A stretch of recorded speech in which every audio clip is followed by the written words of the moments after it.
members of the committee so we can get going. So I'm going to call the meeting to order at 7:02 p.m. for the was it February 26th Wenham Finance and Advisory Committee meeting. And let's see, I'm just trying to grab the agenda here.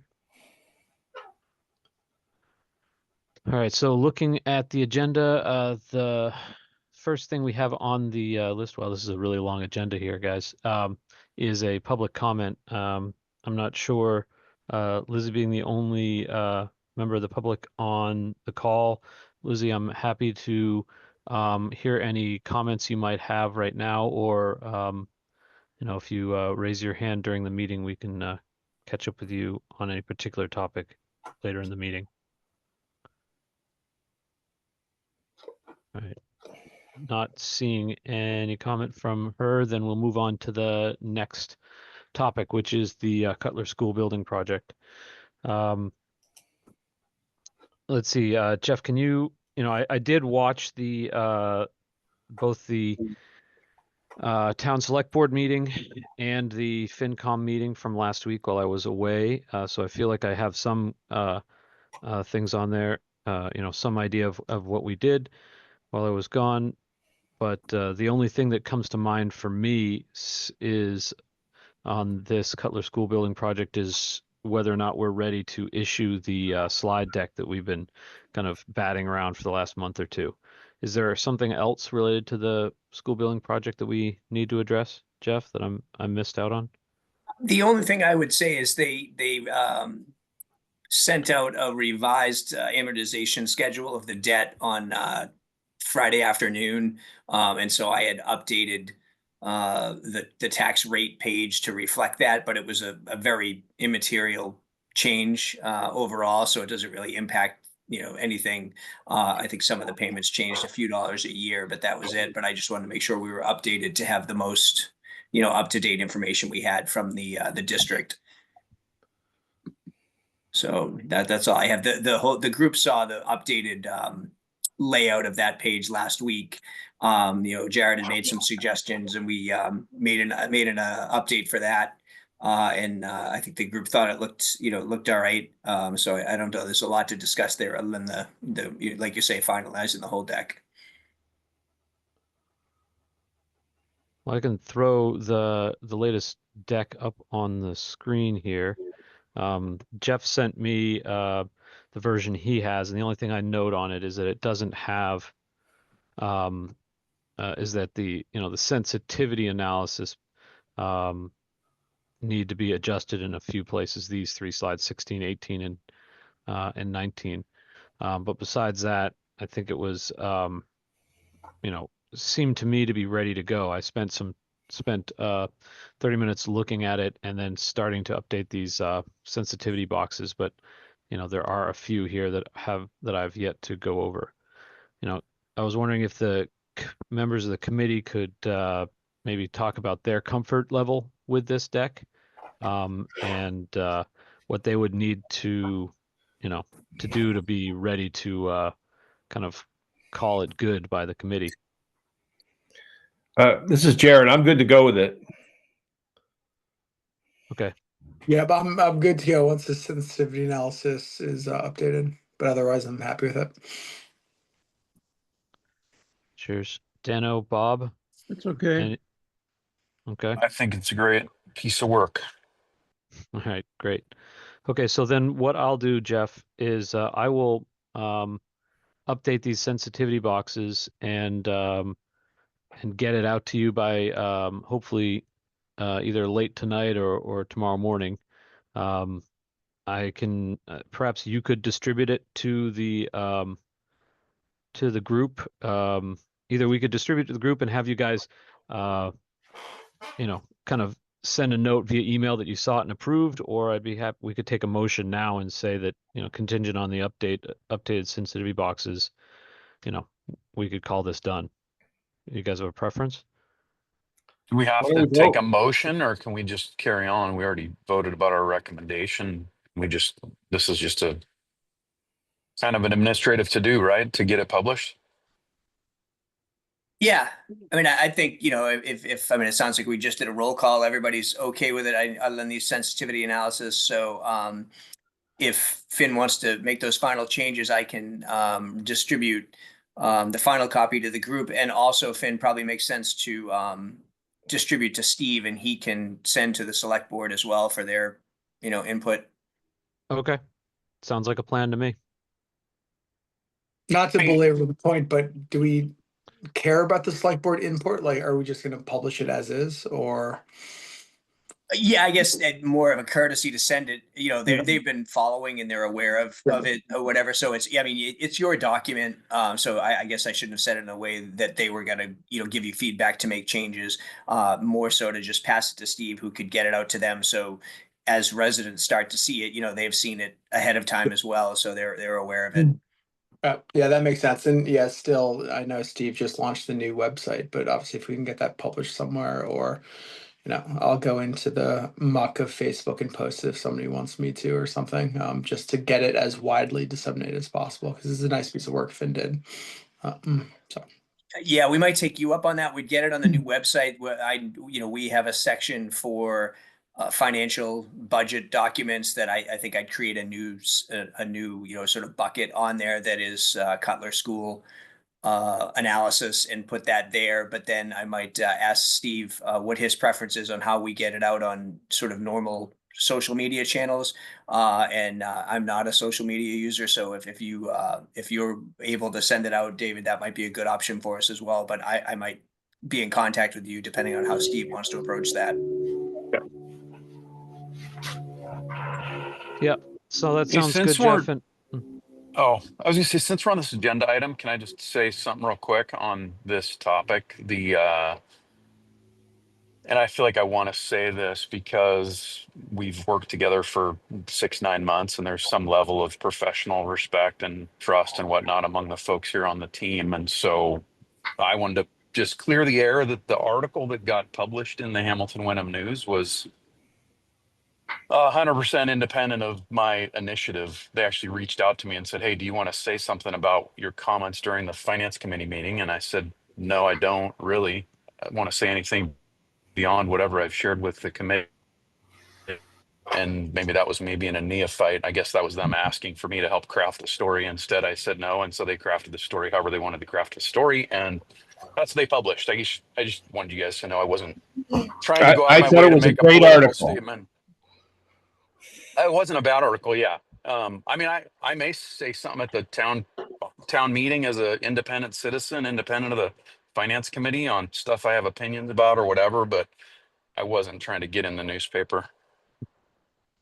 yeah, I've opened up that newspaper every Friday and hope to God that my name isn't in there. So I know the feeling.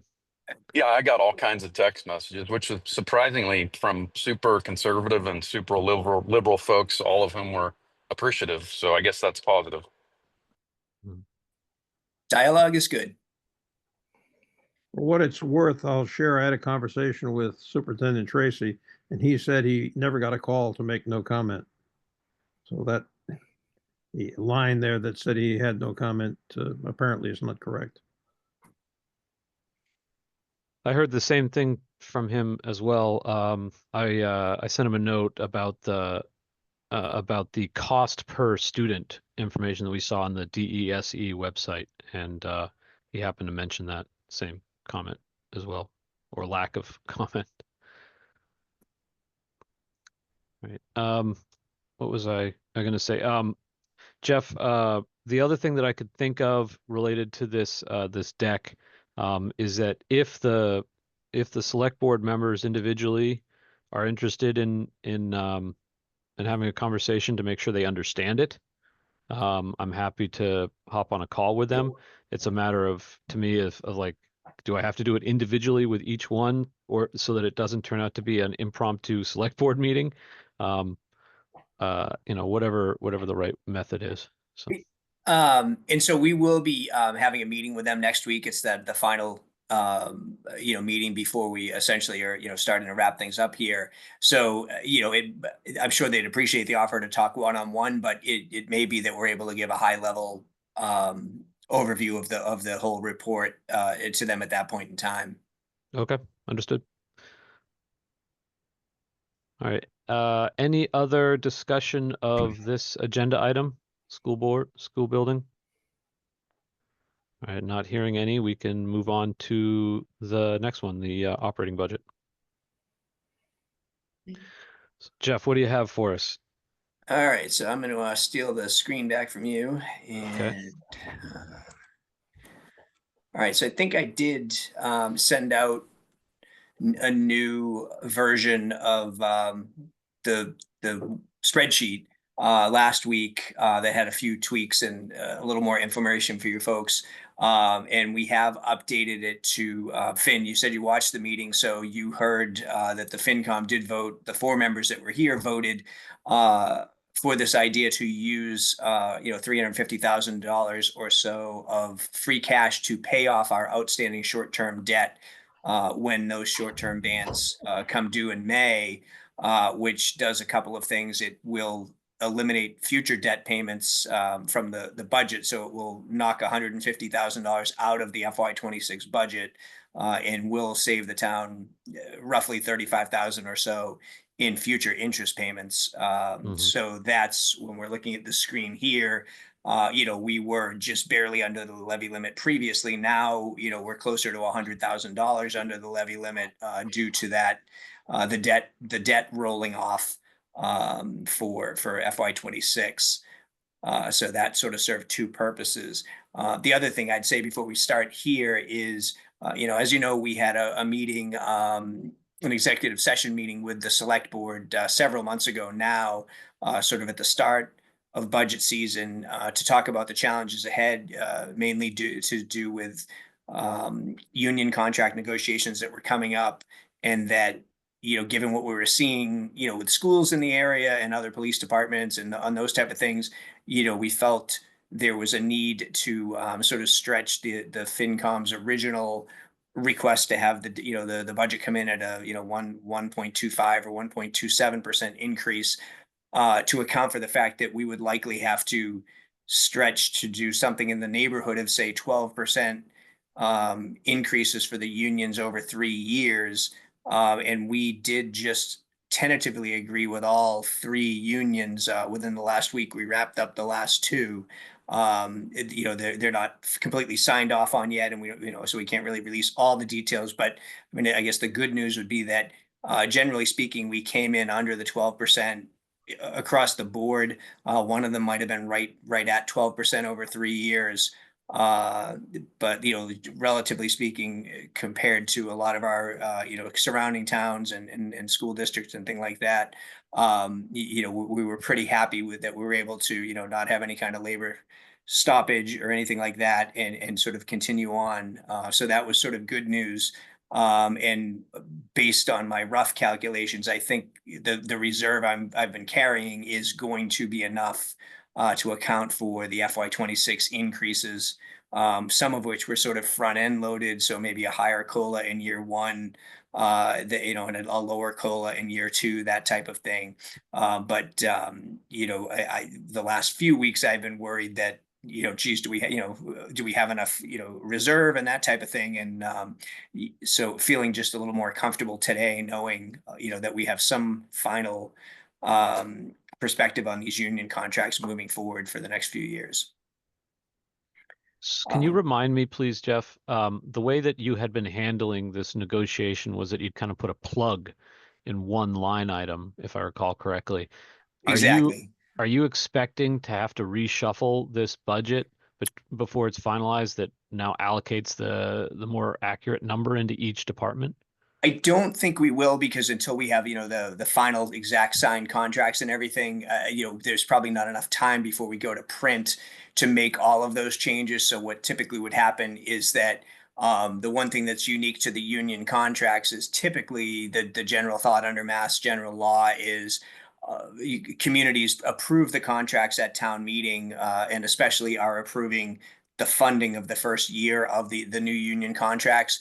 So this will go in as still the lump sum number, and then prior to me actually populating the actual general ledger budget in FY26 in July, I will, be able to shuffle out the real numbers and move them out of that reserve and into the line items. But it won't happen prior to the booklet going out. We'll have the numbers before town meeting, but we'll leave it. I think we'll leave it until after town meeting to make the changes, because I think it gets confusing if people have two different versions of the budget kicking around. And this is pretty typical. I think, I've gone through it a couple of times in Essex, and it sounds like previously in Wenham, it's been this sort of same approach. They tend to come down to the wire as you lead into town meeting. Jeff, a related question. You had mentioned in one of the conversations you and I had about the possibility of moving some of our pension and healthcare and other items back so they're recorded into departments. Is that something you're thinking about doing, or? That would be more of an offline thing. So the way we report to the DOR, they like to see the employee benefits reported as a whole number, so that that data that you and I have been working with, Bob, where we compare and contrast things through what's called the Schedule A.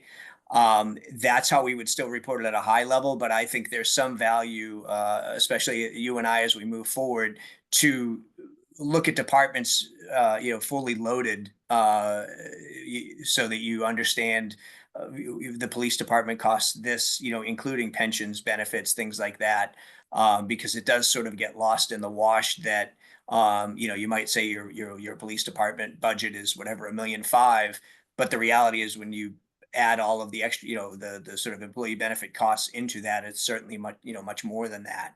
But that would be a bit of a manual exercise, not incredibly hard. I mean, we know who's paying health insurance, and we can calculate roughly what the pension share is. But the state will still require us to keep them as a lump sum.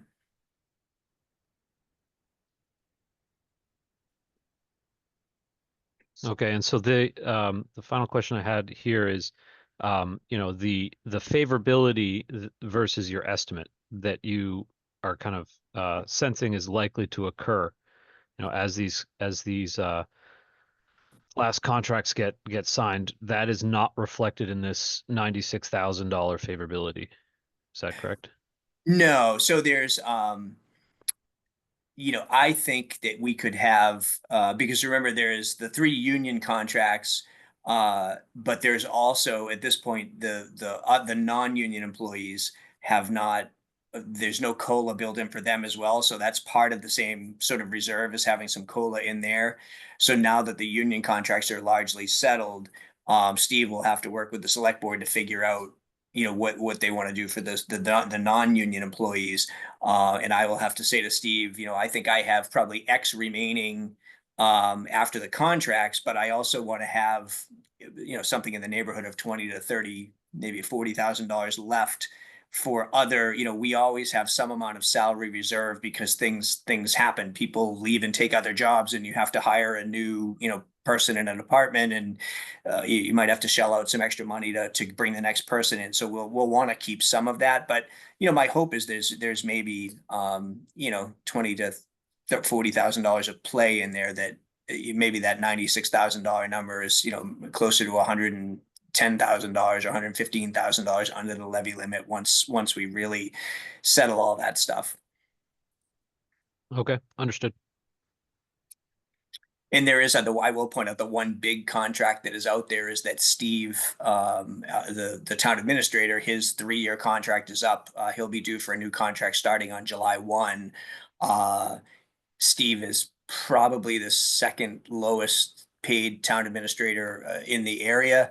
And we've seen a very significant, the Topsfield town manager just went from essentially 145 to like 210. I don't know that we'll do that, but that will be a significant increase that's probably in the pipeline as well. So that, this is, again, here's your tax rate recap. This is the high level look. I'll again put out my, request to see if anybody has any, as they've had a chance to look at the numbers a little bit, to see if there's anywhere, they'd like to see some extra information or see some cuts or that kind of thing. But we're down to, much smaller fine tuning, I think, at this point in time. Well, I remain a no on the historic preservation grant. Okay, that'll be in the next, that's the capital budget, item, but. Oh, I'm sorry. Okay. No, I'll withhold comment then. yeah, but if you have any comments on operating, finance departments, police departments, DPW departments, those type of things, certainly interested to hear any of those you might have.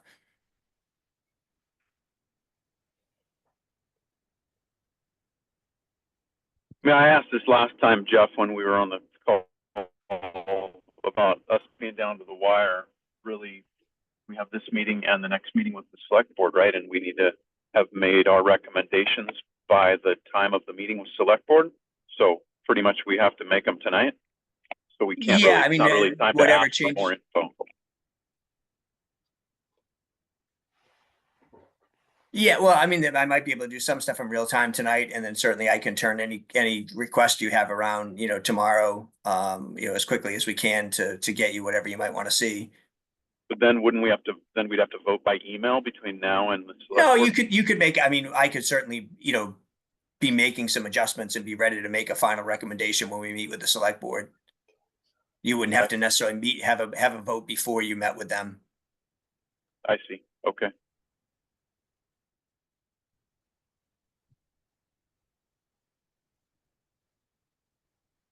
All right. Well, I don't think I've got any inquiries or requests for the operating budget. I guess one other thing I would point out, I know there were some questions, and I did send out some follow-up information from our insurance broker on the health insurance. And I know Steve has been talking to several town administrators across the region here for all of us that deal with this Maya organization, the quasi-state agency that handles our health insurance. Everybody got pretty much the same message, and they're all sort of talking to Maya to see what we can do to reduce that increase. So I think there's still some hope that between now and when we actually get to July 1, maybe we can exert some pressure because again, Maya represents hundreds of communities and organizations and agencies in mass. They certainly have a pretty strong economy of scale on their side. So we're hopeful that they can continue to find us some savings there. And certainly we're not the only town that's giving them some feedback that we need to see that number move down a little. And I think everybody is aware. This is a pretty unusual increase for us over the last 10, 12 years, whatever it might be. That's still, I think we still need to consider, moving forward, if these are the kind of increases we're going to see, then we're going to have to look at other ways to handle health insurance, in the town, and we wouldn't be the only one. I mean, certainly other municipalities would be pulling out of Maya, and trying to find different ways to handle their health insurance. Up until now, they've provided a really nice product at a pretty reasonable annual increase for us.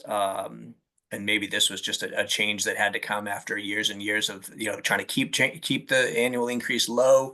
But I think certainly it's on the finance committee's mind, and I think the select board and Steve's office, everybody finds this concerning and wants to figure out a way to either have Maya make this a little more palatable, or start looking at ways to take matters in our own hands to find other ways to reduce this moving forward. First of all, Jeff, thank you for sending that information. I'm glad they at least did provide us with an explanation. Before and I agree, we need to look at options. Obviously, it's too late this year, but in terms of looking at the options, I would like to put on the table, to collect the facts first. Specifically, is Maya, as they say in insurance speak, our broker of record? I don't know. I think they would serve that function for us, for both our health insurance and our workers' comp, our general liability insurance. They are our insurance broker of choice for all across the spectrum. Okay, so who when they go out to bid the business, do they go, is it in the union contracts as to who the carriers have to be? Or do they go and bid? And again, this is something that we should take up as part of the process next year, but I just want to throw this out on the table. Do they go out and look at all the carriers of record and say, here are our needs, like any other insurance broker would? Or are they just going, hi, Blue Cross, how are you? Here's what the unions want this year. I'm being cynical on purpose. I think part of this is we need to understand exactly what the collective bargaining process on these quote unquote contracts is. Because it sounds like to me that there's some black box at Blue Cross and they cook up the number, and hand it off to Maya and say, send me a check. And I'd love to and I'd love to have somebody explain to me why my understanding is incorrect. Yeah, I mean, I wouldn't say it's 100% incorrect. I mean, Maya is exclusively works as our broker with Blue Cross Blue Shield, as they do for the lion's share of communities in the state. Historically, communities have used Blue Cross, and Maya's been the one sort of broker on the municipal side that handles that. And I think that goes back to in maybe times in the past where compensation and things weren't as high at the municipal level, and the idea was you would get a job with the town because it had the benefits, right? But maybe the pay wasn't as good. I think we're now at a time where maybe pays have increased, and so the benefits that are provided on top of the pay, it needs to be reevaluated, and part of that is looking at, well, okay, we can't just have Blue Cross. We need to look at Harvard Pilgrim, Tufts, Is that part of the union contract? Do the union say we want Blue Cross and we don't care what it costs? It is and it isn't.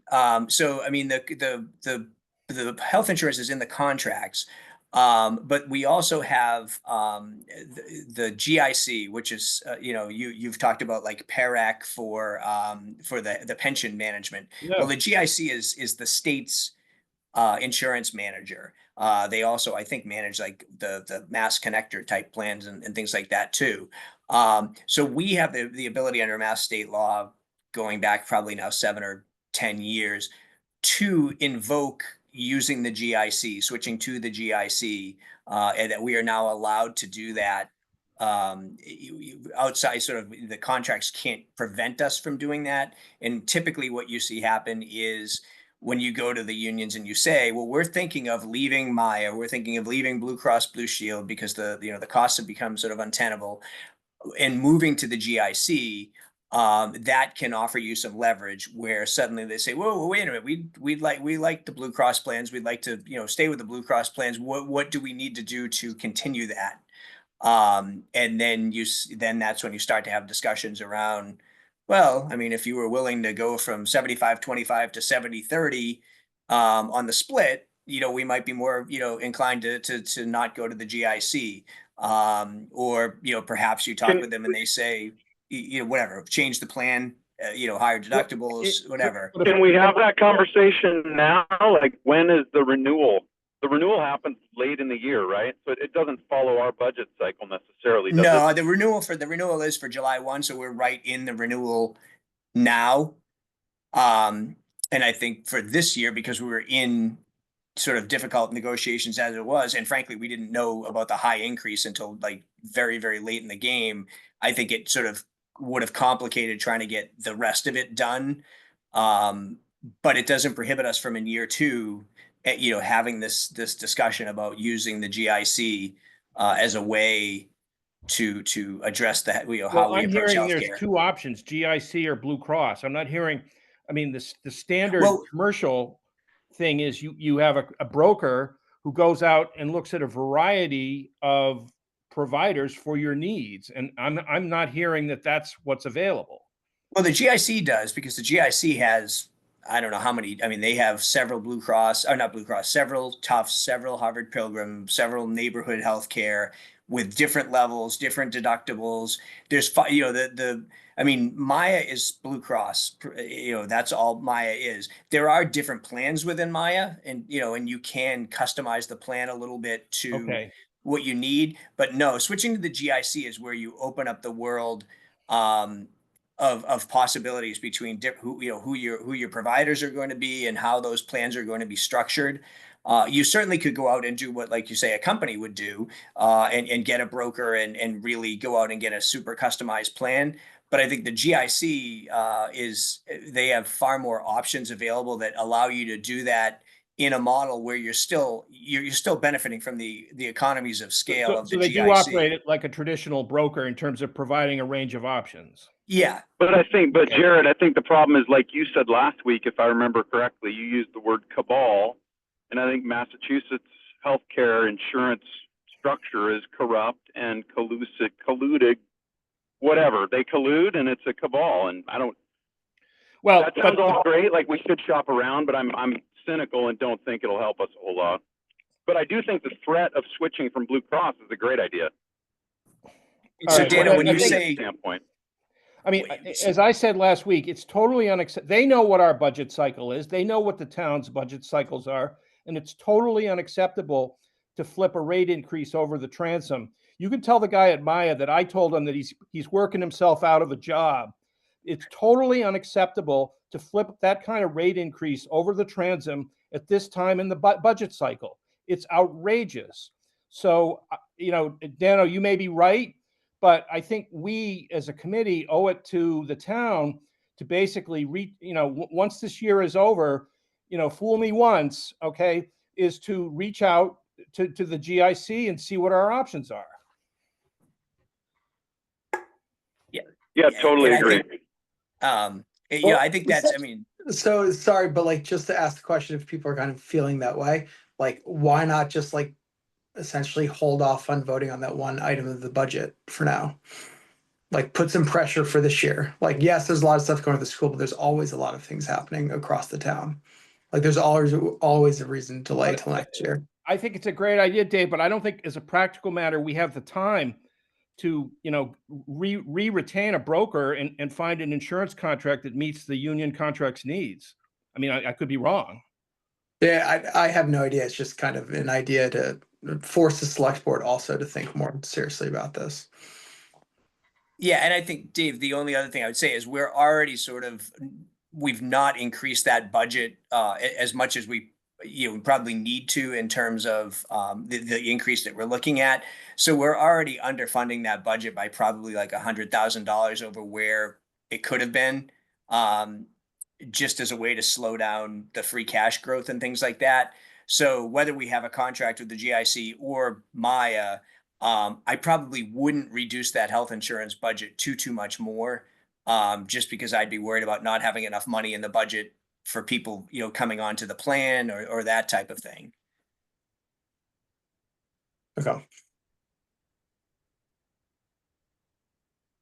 I mean, is it worth reaching out to? I mean, I'm with you, Dave, and I'm with you, Jared, too. But I know, brokers are hungry, and all it takes is to get the census over to the new broker, and they'll throw together a plan pretty quickly in the commercial world, at least, but maybe not in the GIC world. Well, let me, I mean, like we say, you don't have to have a final recommendation right this second. Maybe I talk to Steve tomorrow and sort of say, what do you think about, throwing something in front of the GIC? I mean, I do know we do have flexibility. But I also don't know, there are rules about us invoking the GIC, and I don't know that we can, I just need to make sure that we follow whatever time frame I have to follow on that, in terms of notification or whatever it might be. So I would want to just clear with him, but I wouldn't, be opposed to, and maybe it's even just a threat of doing that to our Maya broker, Jeff, could you help me understand here? Because right now what we're doing is approving a number, right? Like if the town decided between now and July to find Exactly. a different insurance solution, right? And go for it, as long as it's lower than what we're approving now, then that would still be acceptable to the town and the process, right? Yeah, you just sort of explained better than I did what I was trying to say to David, which is I wouldn't want to bring the budget much lower, but it doesn't preclude us from finding a different solution before July 1st if that was Oh. something we decided to pursue.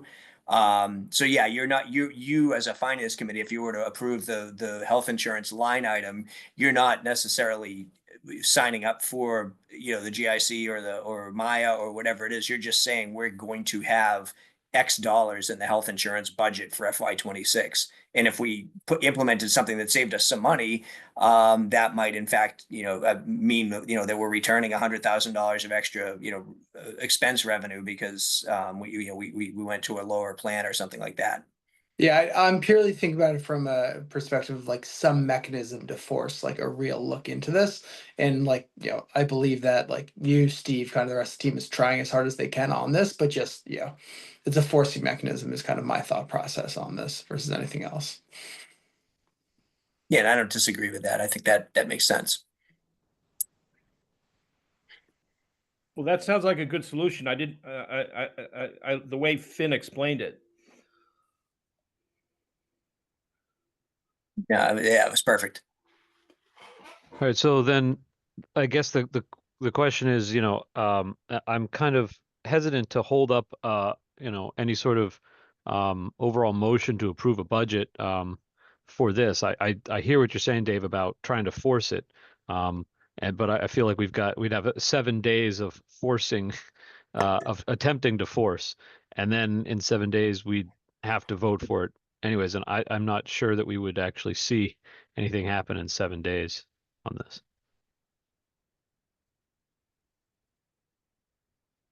So I think it would be a good idea for us to, to basically make some sort of request of Steve and Jeff to seriously explore this before the beginning of fiscal 26 and see what kind of options they can provide the select board, for alternatives. But Yeah, and you could take a vote tonight if you wanted to, and I don't even know if you have to take a vote, but certainly when you meet, I guess the vote would help if you meet with the selectmen next week and you say, we voted last week that we want you to, pursue the GIC and other options and whatever, and then present that when you meet with them that, that to, David's point of, exerting some pressure, to say that in a public joint meeting with the select board that, this is something we're serious about and we would like to see some action taken, even if it's just to, as Dano said, send over the census and that type of stuff and get a quote from the GIC or to sort of see where we're at and either use that as pressure on Maya for this year or, look at what we need to do to implement that, either in year 1 or year 2, as it relates to the unions.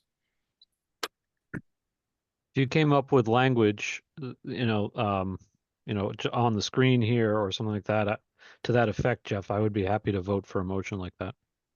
All right, yeah, let me kind of noodle it out to request. So request a select board to. But in the meantime, we approve the budget because we know what the figures are. But that doesn't preclude us from seeking other options between now and June. Mm-hmm. Do I have that correct? Yes. Okay. And I'm comfortable with that framing and framework personally. So I'm just.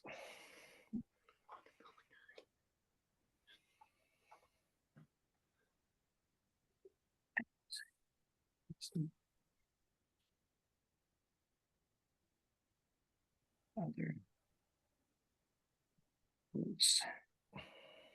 So here's what I came up with real quick. A motion to request the select board to request the town approach other insurance brokers such as the GIC to obtain other quotes for FY26 health insurance. Does that sound reasonable? Consistent with the requirements under existing union contracts or something like that? So they don't think we're going off the reservation, so to speak? That's a good ad. Consistent.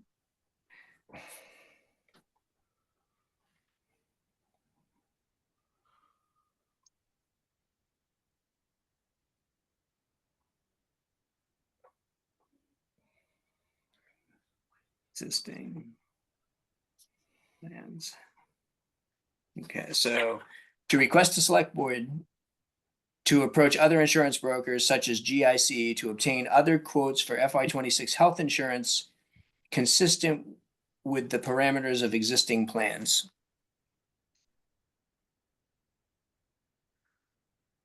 Well, existing contractual requirements, I would say. You know, Contraction. Yeah, that's good. A contract. Okay, so parameters of existing contractual obligations.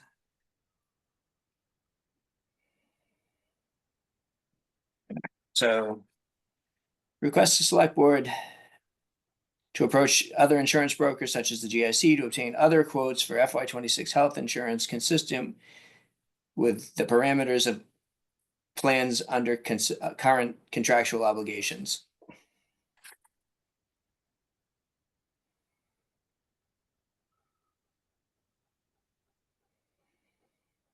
I think we can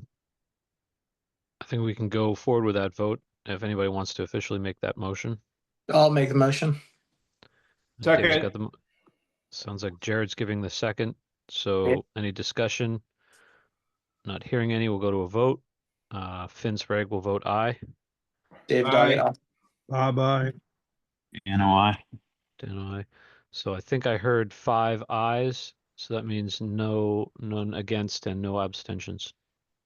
Great, perfect. And then should we now vote on the budget as it stands? PS2. What am I missing? Hey, it's Kate.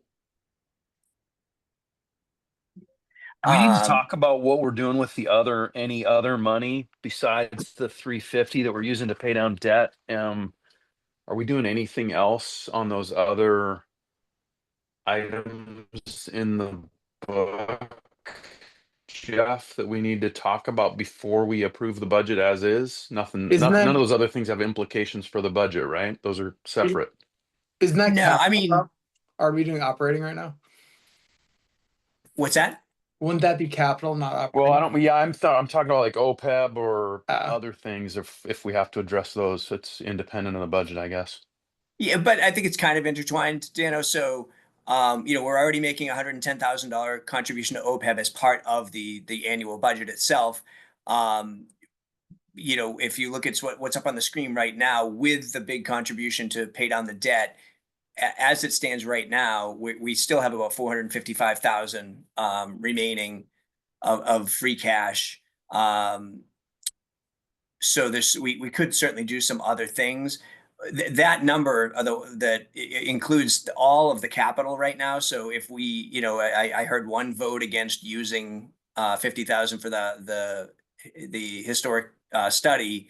So that 50,000 right now is in that 1.2 million. So perhaps maybe it makes sense to circle back to this after the capital. But a couple of options you have.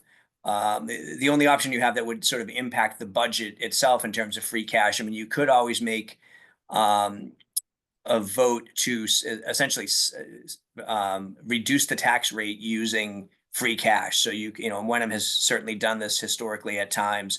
You vote $100,000 to reduce the tax rate from a projected $16.16 down to $15.99 or something like that. That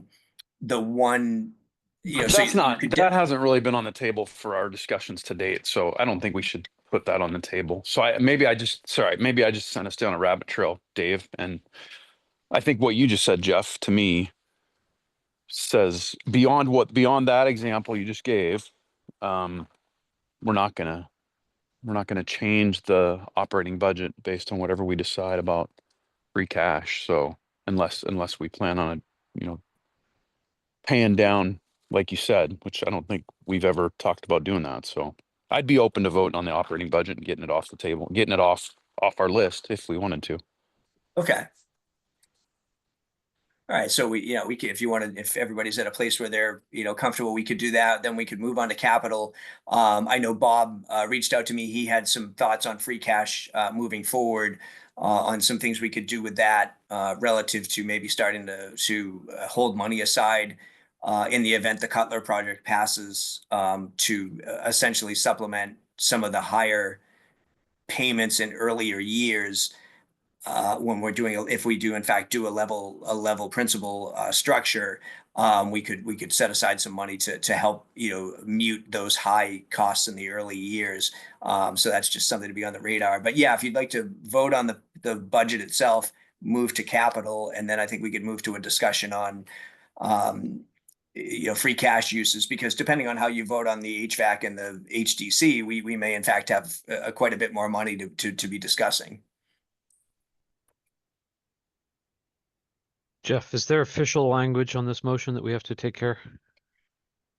Yeah, I think if we just wanted to take a motion to approve the budget as presented on screen, which results in a projected tax rate of $16.16, and is not, yeah, I don't even know if we have to get into the override because we're not doing an override, but I think something like that is sufficient if folks are comfortable with that.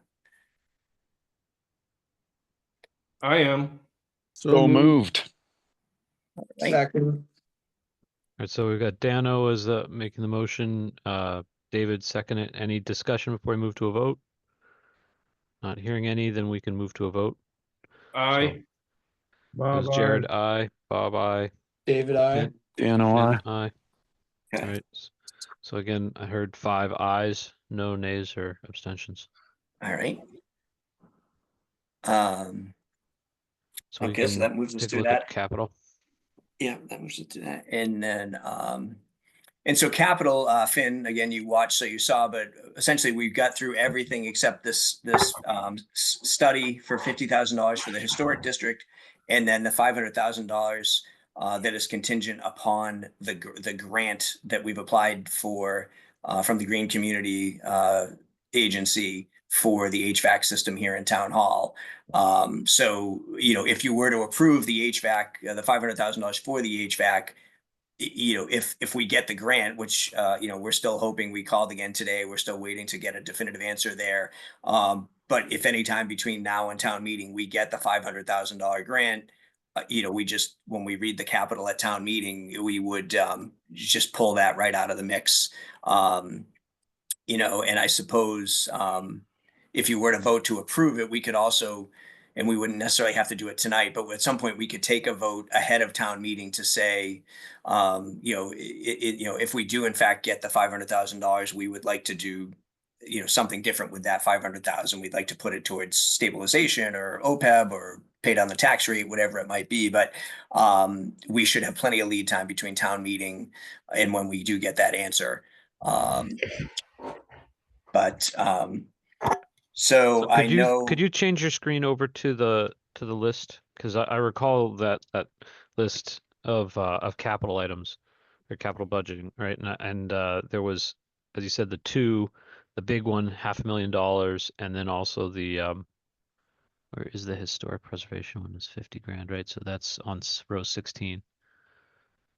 So those are the 2 kind of more controversial ones that we still have to resolve. The way you describe the HVAC one, right?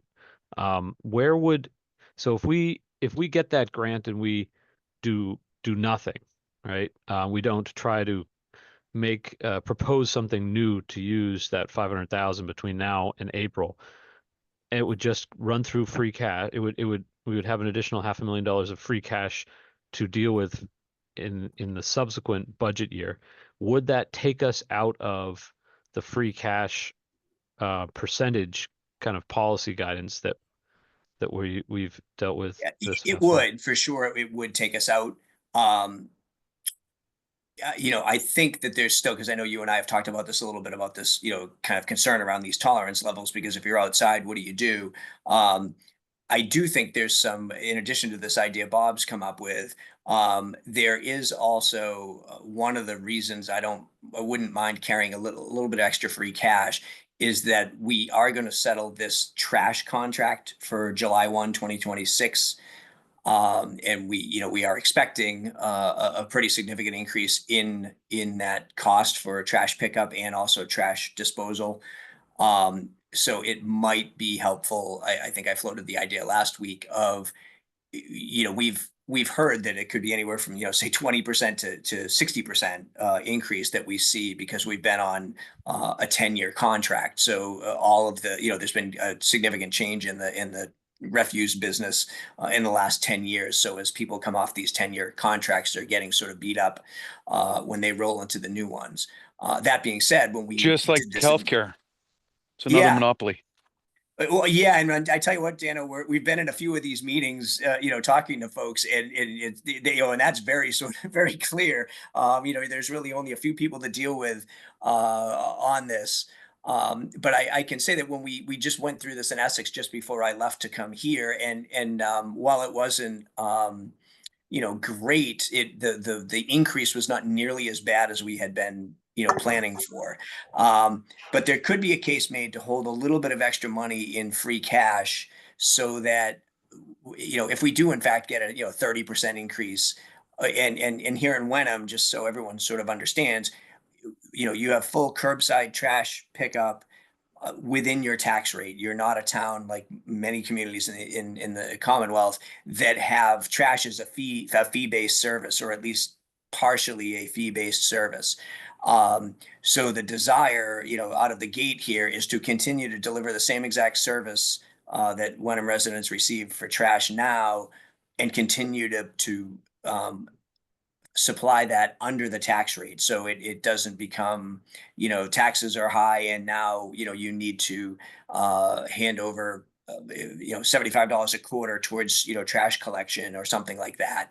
So if we were to have, whatever, let's just say it's going to go up about, $100,000 a year over the next couple of years, we could have some free cash, held on the sidelines that we could use it to sort of mute that increase each year. We could throw $70,000 at free cash at it in year one, 50,000 in year two, 30,000 in year three, to help absorb continuing to have the trash under the tax rate with no additional fee charged, but also have a way to help us, by using some free cash to sort of ease us into that extra charge that we're getting for the trash collection, because Right. it So I'm probably just, will be.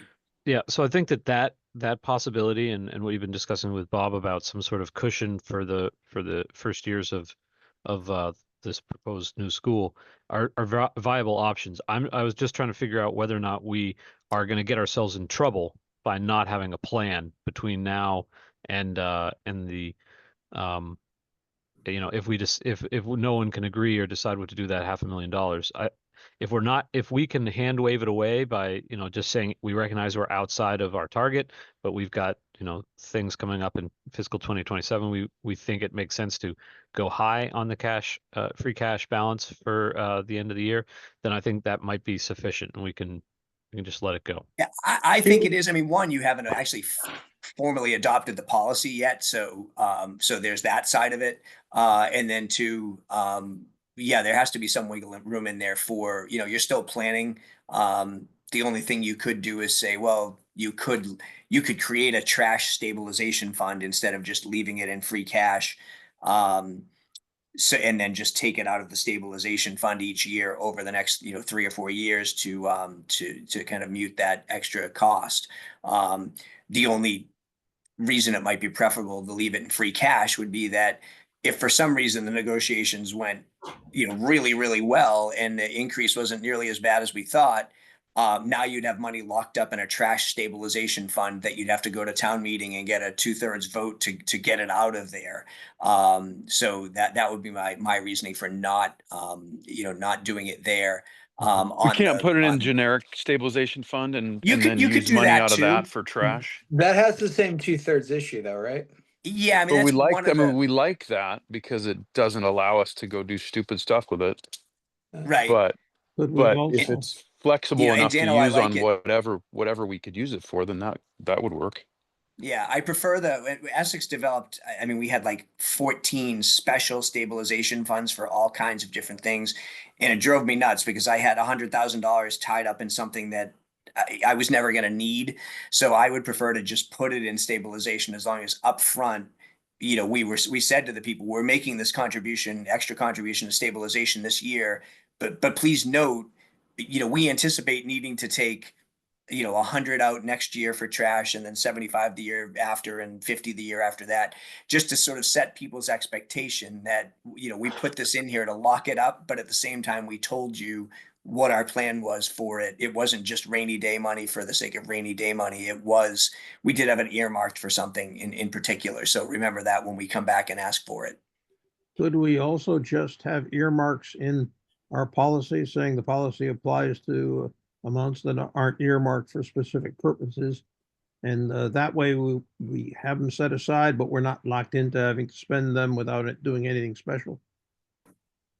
I suppose you could. I mean, my only concern there was if we suddenly had 4 different things that were, carve outs, but they weren't in a stabilization fund or something. It may, I could see someone saying, well, you have this policy, why, but yet you're sidestepping it and saying, oh, well, we're over the threshold, but we kind of think this is for this, and this is for that, and this is for something else.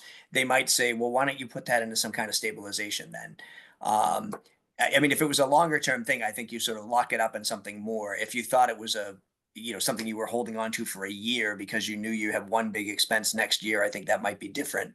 But I think, to your point, I Finn, like the about- idea of not having the free cash available because we just throw it at CapEx. Whatever CapEx happens to come along, we just spend the free cash on it as if it's free. So in general, I Yeah. like sticking it in stabilization fund Okay. personally. Well, how about, can we run through the 2 sort of outstanding items? I guess actually there's a couple more too, because there's these, we talked a little bit about them last week. I think the revolving funds for ambulance and the permitting fees, those are also free cash hits that would reduce the total free cash, and they're in the number right now, but we haven't really formally voted on those. I thought we were But fine with get those through- last week, weren't we? Oh, yeah, you know what? I think you're right. Yeah. My mistake, Dano. That's my recollection.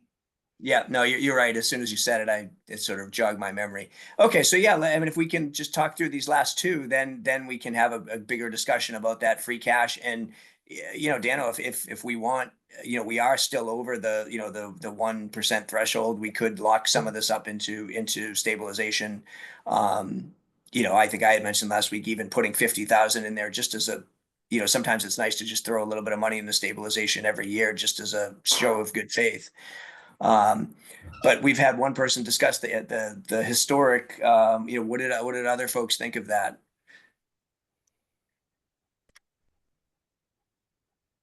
So Jared, the feedback that Jeff got obviously didn't change your mind at all. Did you guys all see the email that I think it was Kelly sent? I will just very briefly tick off why this her email did not dissuade me from my position. And please correct me if I'm wrong in my assumptions. Number 1, she says, if the town approves the MBA program, the HGC district will be impacted. Respectfully, I think that's incorrect. If the 3A district is created, this new state agency has total say over what goes on within the zone, and whatever the historic district thinks or doesn't think is moot. So I think she's incorrect in that statement. And, she's not, so I don't think we need a study because of that, number 1. Number 2, guidelines not in sync with net zero. Okay. that doesn't, does it really take $50,000 to figure out about rooftop solar and make a qualitative decision? I mean, it's my understanding that the Historic Commission is simply a look and feel kind of thing. And, if they don't like solar, they don't like solar. So, I don't think that's actually how it's played out though, Jared. I think they've let some people have been given the ability to put in solar and other folks haven't. And I think that's the underlying issue that they're wanting to do this consulting project on, is that they want to create rules that are sort of ironclad and aren't subject to the whims of the board, this board on a particular day, or boards over 2 or 3 years. The frustration seems to be from residents and maybe contractors, is that, something's been allowed to happen up by the Beverly border, and then not down by the Hamilton border. And so And my view, I understand that, and my view is that will continue as long as we have a commission, and whose sole goal is quote unquote look and feel, which is really at the end of the day, it's not. It's my understanding that they have no ability to override as of right zoning. Am I incorrect? So and then, okay, number 4, the current guidelines are ambiguous and open to interpretation. I submit that the future guidelines will be ambiguous and open to interpretation after we have paid $50,000. Number 5. Okay, we need to spend 50 grand to be able to tell somebody where, the what office to go to in town hall, please. Okay.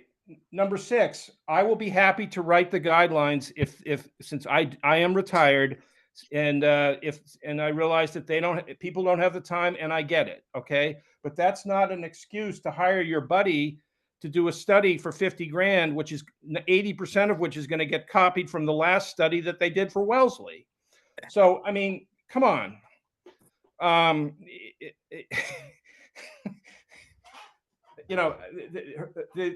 was not dissuaded. All right. In case you wondered what my position was. It was a little ambiguous, but I'm glad you. Yeah.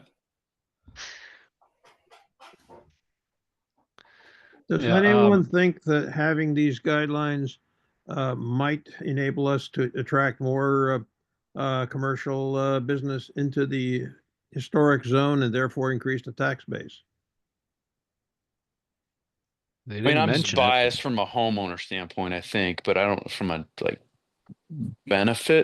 profit, net benefit to the town. It'll make us, Jared's concerns understood, acceptable, etc. But let's assume the best, that the guidelines are actually helpful. Then it'll make homeowners' lives easier, which will increase home values in theory. But I don't know. I don't think it'll do it. Won't move the needle hugely. But I guess maybe. I mean, is that good enough that if it could increase home values because people are able to get their remodels done more efficiently and effectively? That helps with taxes.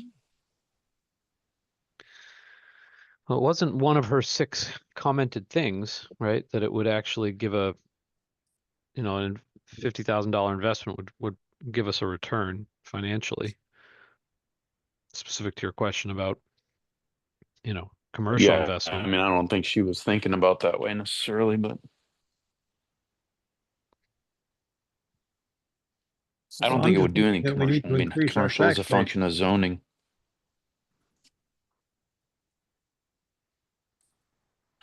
I mean, I would vote in favor of the study if the goal was to put the commission out of business, meaning that substitute arbitrary and capricious for guidelines. Okay.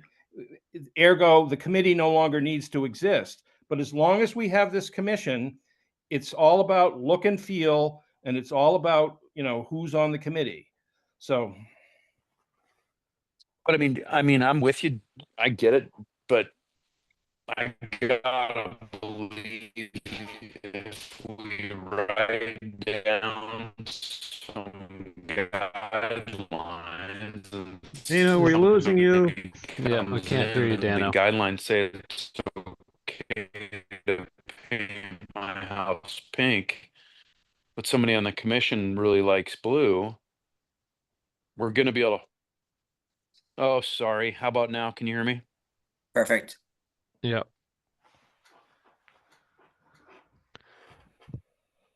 Sorry, guys. I Alright, was so- just saying, if somebody comes in and the guidelines say pink and you want to paint your house pink, but the commission person says they prefer blue, I got to think the battle would go toward the guidelines. So I'd get to paint it pink, even though somebody on the commission likes blue.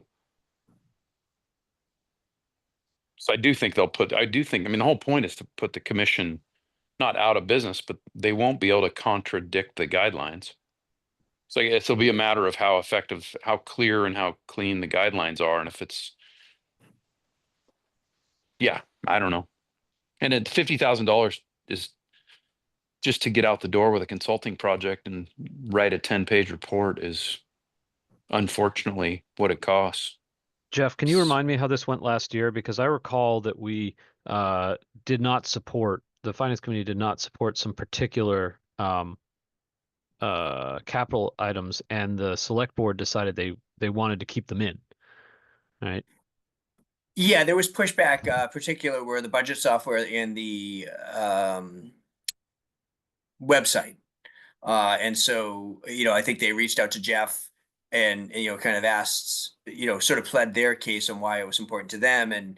Um, and Jeff kind of reconsidered it, and we did ultimately end up passing those things, I believe. A couple we didn't still. I think we didn't pass some new firearms and something like that. But the two big ones were the budget software and the website. And the select board was pretty passionate that they were getting quite a bit of negative feedback from residents about a lack of transparency on the budget side, and then not a good website. And so I think they sort of felt like, you don't want to spend the money, but we feel like this is a top end priority for residents, and they were able to persuade you folks to vote. Could I They propose may. something here, Jeff? Could I propose that we basically approve it without this historic $50,000 money, and then the select board has an opportunity between now and a week from now to present their point of view and their arguments, and since we're all going to meet again in a week, if they can convince us on the additional 50 grand, we can amend the list. Yeah. And then as a point, I agree with that, but just with respect to number one, if somebody could, I believe I am correct, and Kelly is not, they're not going to have any input.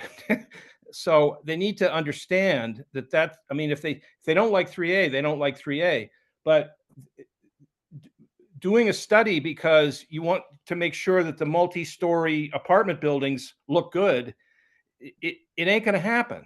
Okay. So I just hope who's ever on the committee, they understand that part of it. And if I'm wrong, somebody can tell me this, but I don't think I am.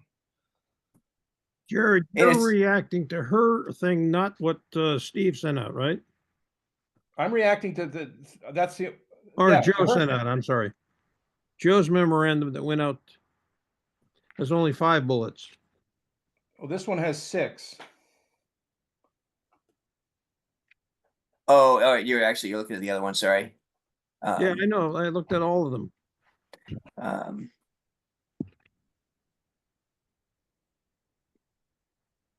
Right, I'm seeing what you've got on the screen here, right? That says, which is bullet point number 1, right? Is what Jared's saying. Hey, they're going to have less authority than they think over this 3A district.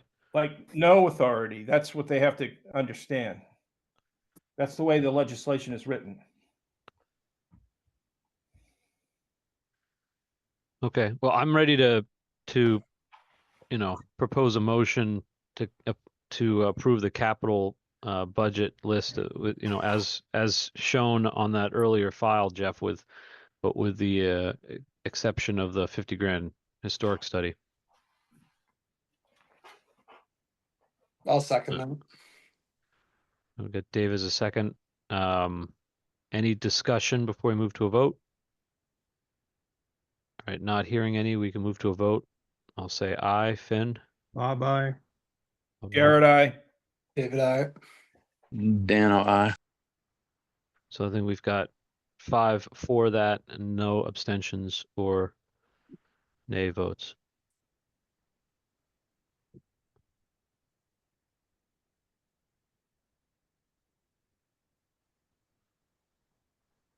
Yeah. So All that right. gives us just a small amount more additional free cash. It moves us almost right up to the 2% level right there.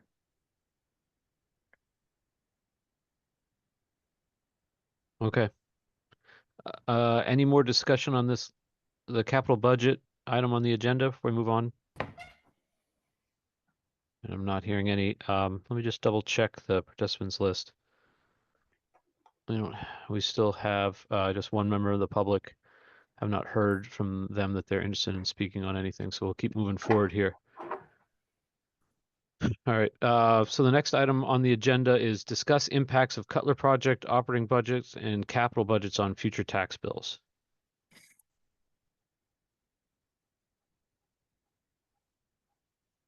So this is, you should be seeing the updated 10-year, and this is really sort of a pro forma, because it's taking, what we've essentially approved as the FY26 budget here, and then adding in the first year of debt as proposed on the Cutler project, which won't really occur in year one, but we're just trying to build a baseline of, what you can see here is that, we think the tax rate is going to be $16.16.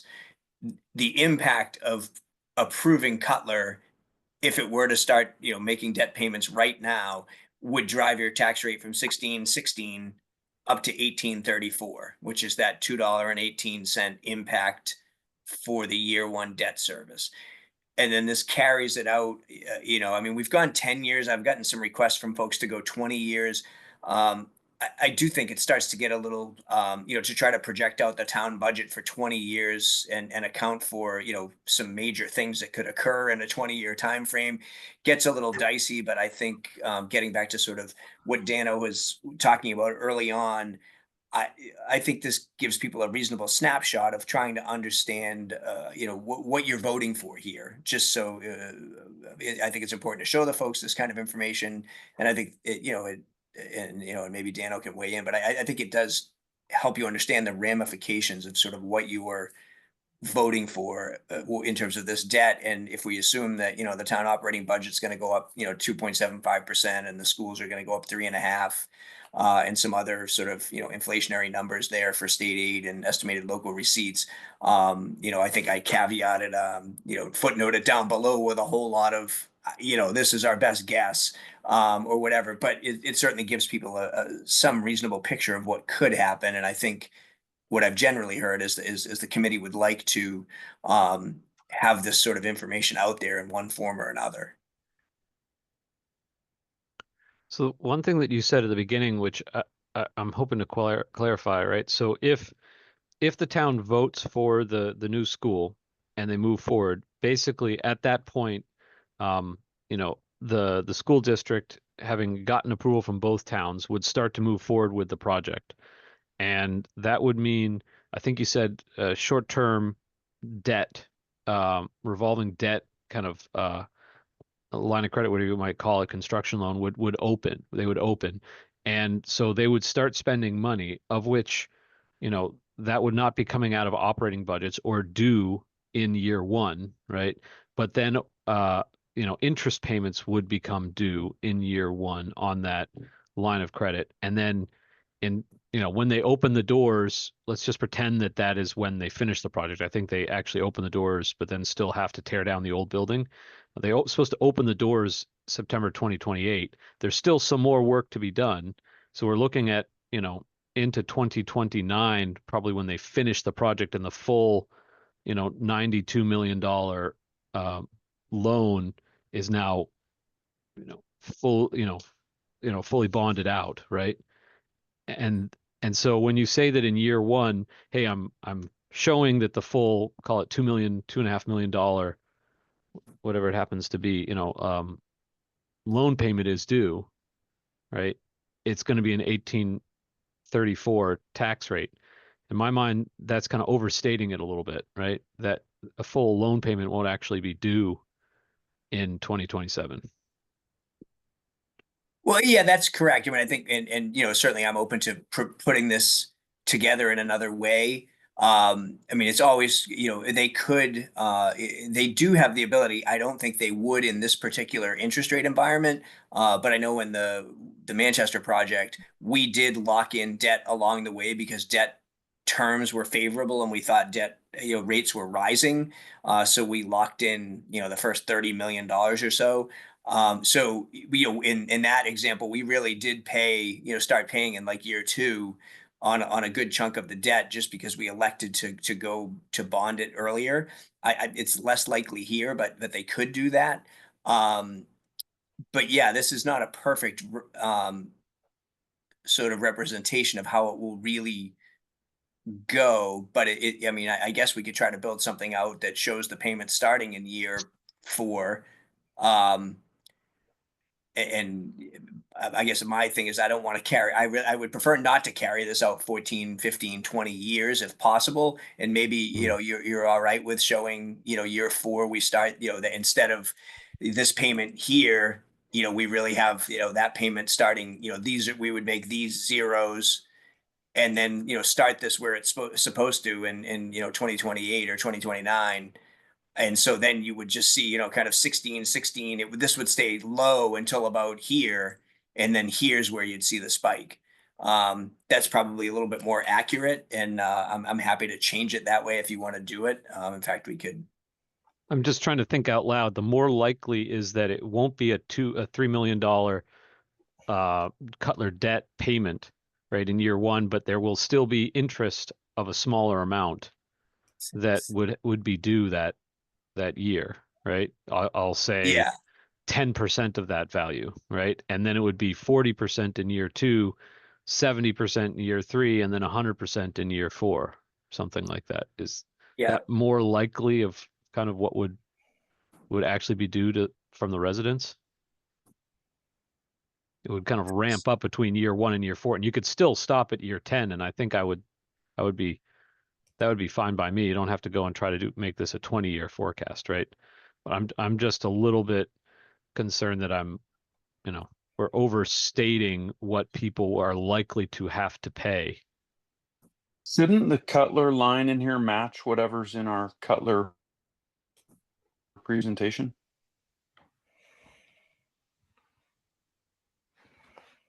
So what is the Jeff, could you also change from year 1 to put actual fiscal Yeah, we years could do on that. there? I mean, I think that's a bit confusing too. And also, I guess, tying into my comment about accumulating free cash, and then using it possibly to paying for the interim financing cost, or just to reduce the early hit of the early years bond cost.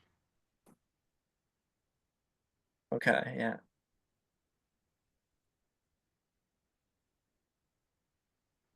And yeah, and actually, let me just think about this for a second.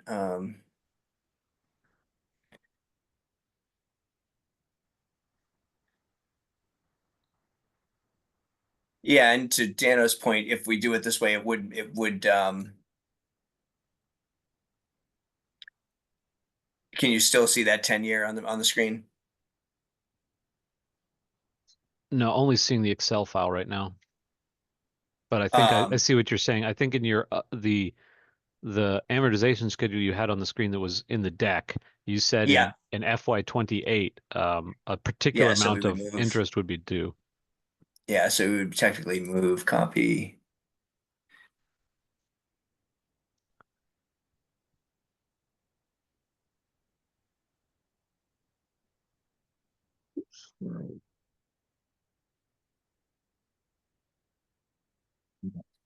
Five. Okay, so this now, what you're seeing now, this matches the deck, the tax rate page in the deck.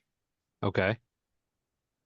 So the only question I would have here is that it seems unlikely to me that there would be no interest payments or what have you due in FY26 or 27. A lot of times that's built into the construction, the overall construction Okay. budget.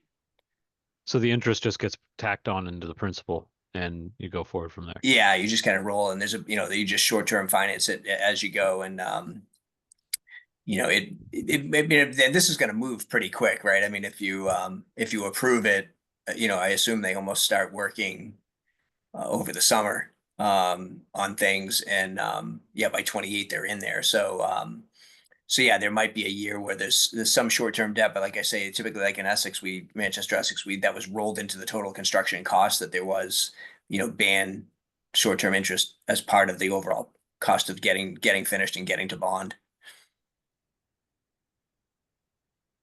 Just to Okay, and understand, did that require like a second override, or is that just like normal and kind of what we're voting for here? What would be a second override?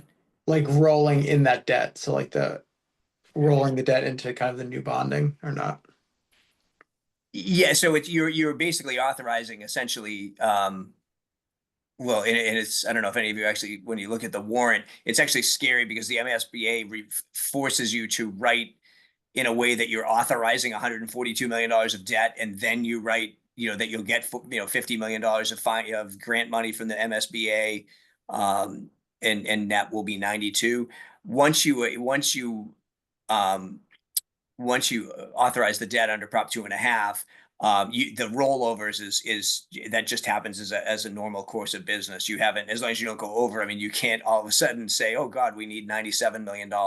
But as long as you're never having principal of over the 92 million and change, whatever it is, you've authorized the debt, and the short term bands rolling over is just, that's all part of what's already been approved.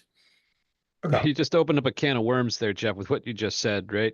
I recall this committee saying early in the process that, we would support, if we came up with a motion to support the Cutler, we would want it to have caveats that said, we approve this project as long as the grant will happen and the other town, also, approves it, so that we don't end up holding the entire $142 million liability on Wenham's books alone.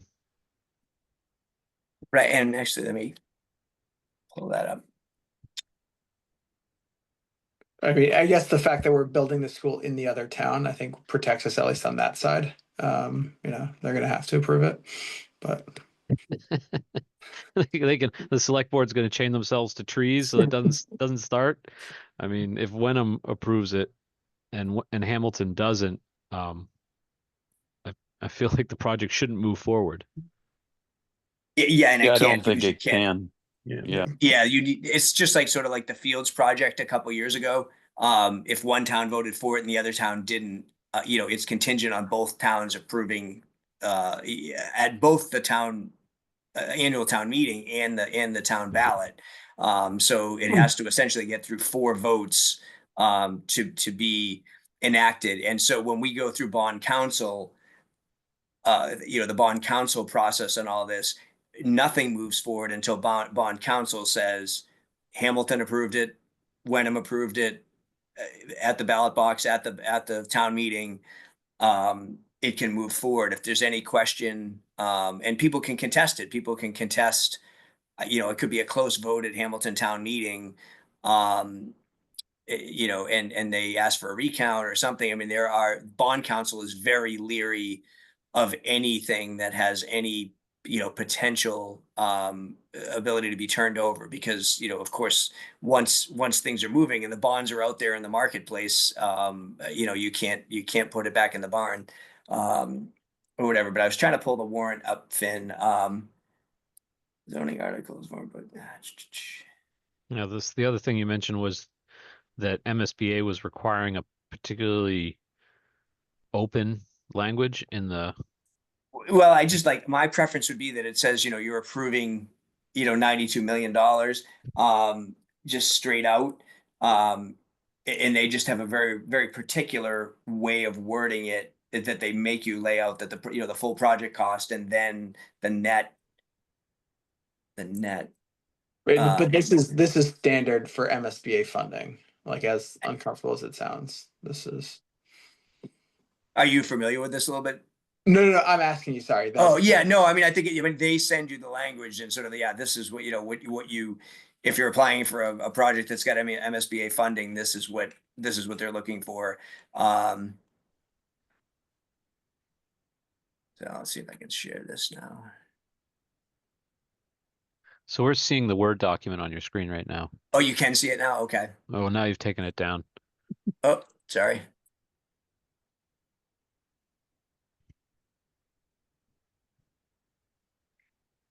Is it back now?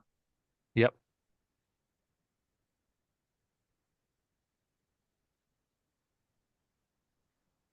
Yeah, because what you're doing is you're actually authorizing the borrowing at the district level.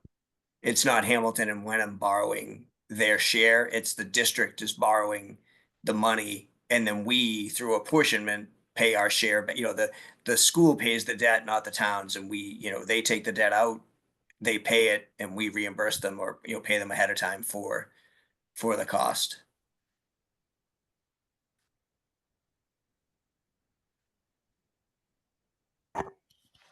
So the district borrows the money, the towns don't guarantee it?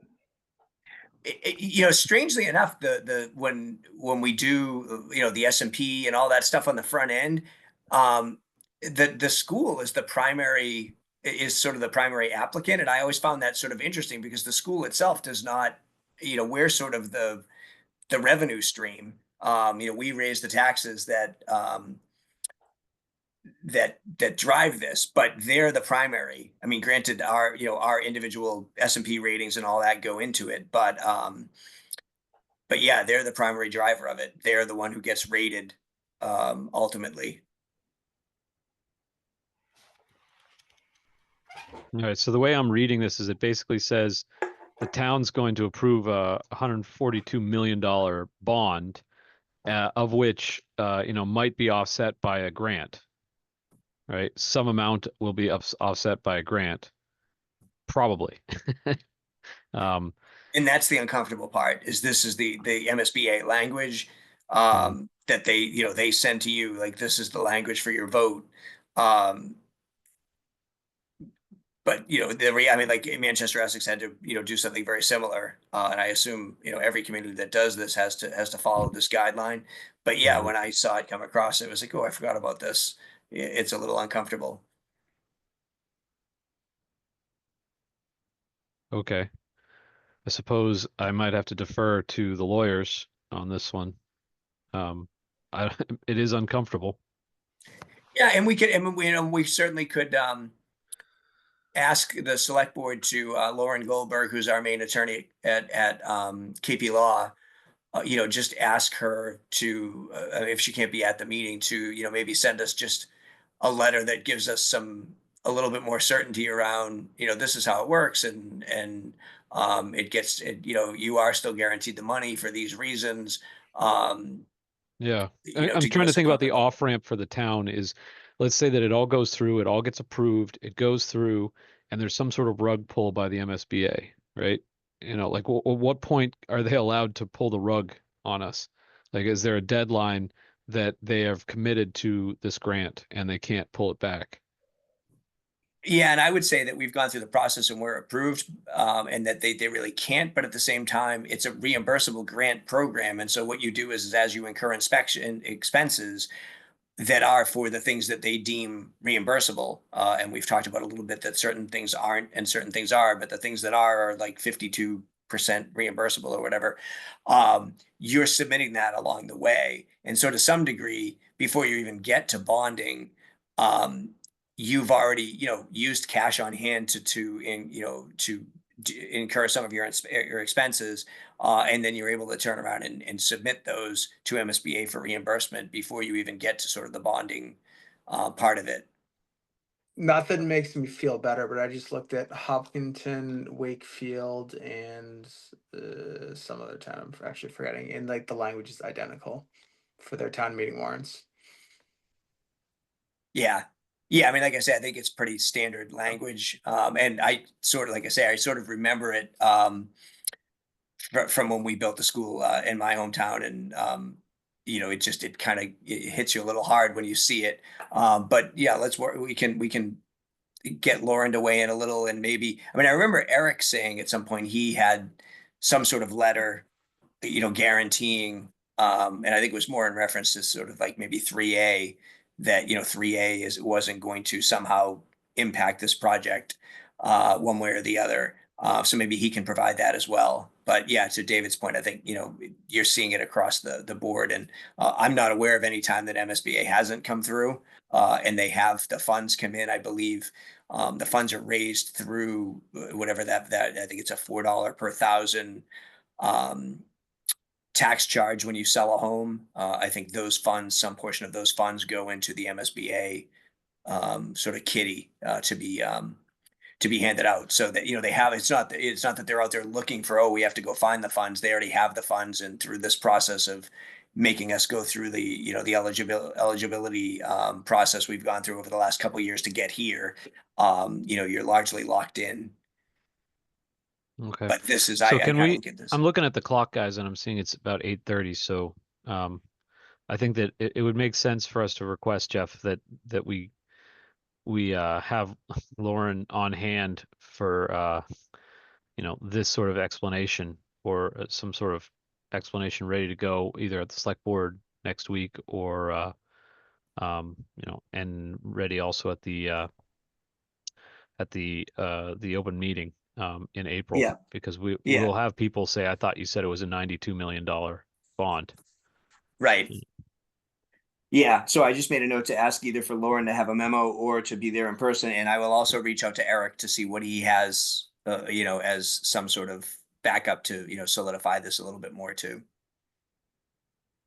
All right, so can you throw the Excel file that you had back up on the screen, and we can perhaps finish up this agenda item, kind of looking Yeah. at this? All right, is that backup or? Yep. Okay. So yeah, so this has changed it. So FY28 is when we showed the 2.994 hitting as Cutler debt, and that should move in lockstep with the deck now. So this probably is a better reflection. I don't know if folks are a little more comfortable with this. Well, it does tell people that, when they vote for it, they still have, 24 months before they'll start feeling it in their pocketbook. And also lets them know that, in 2035, the person that was paying 16,300 is now paying 23,150.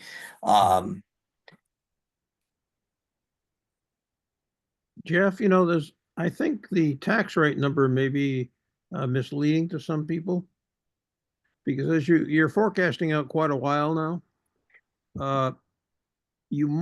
while you can talk about the average single family home in the median, that probably isn't going to change. The value of those places is going to go up, but this is what the tax bill is going to be.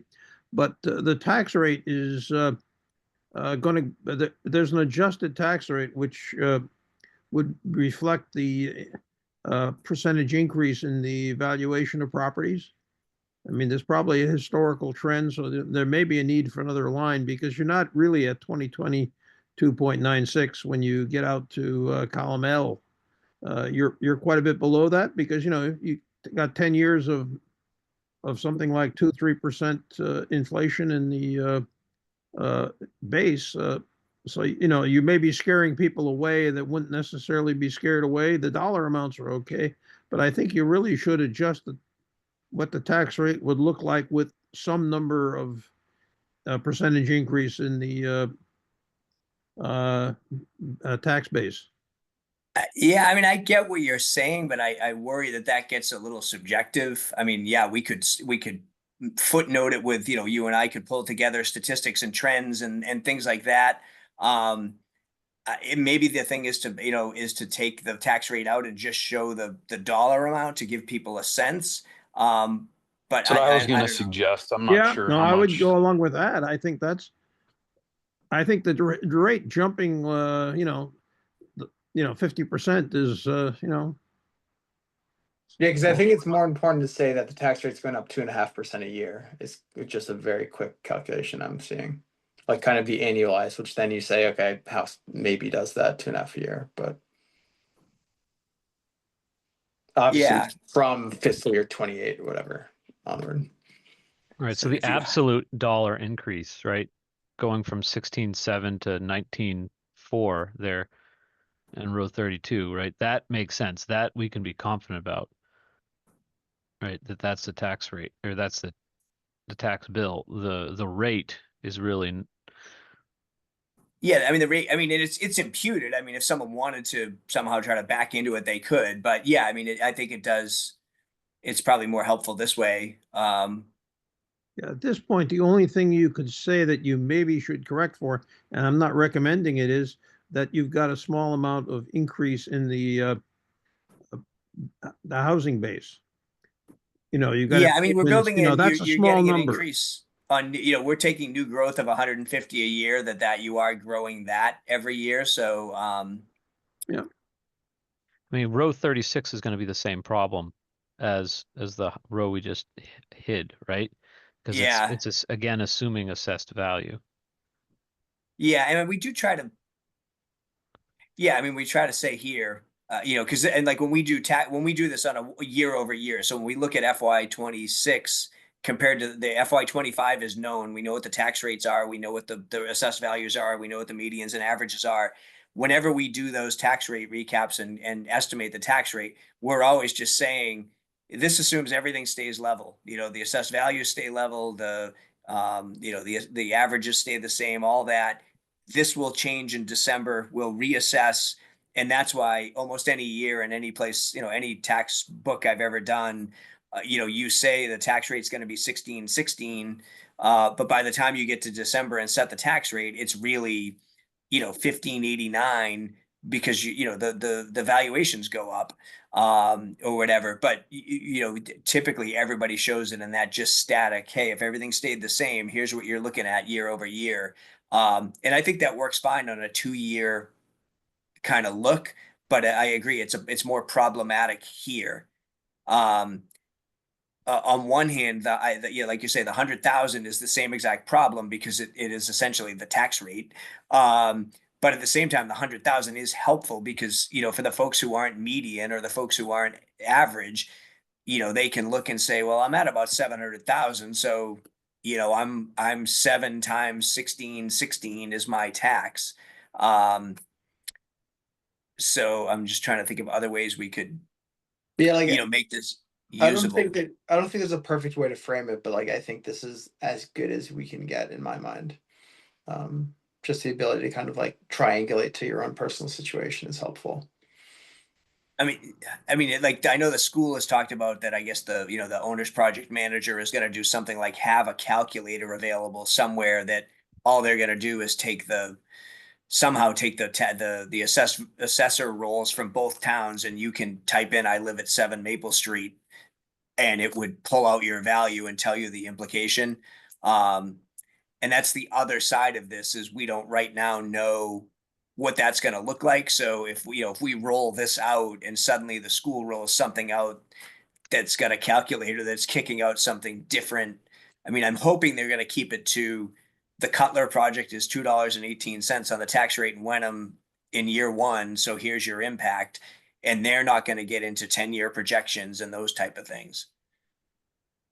Because they have no business trying to assume what our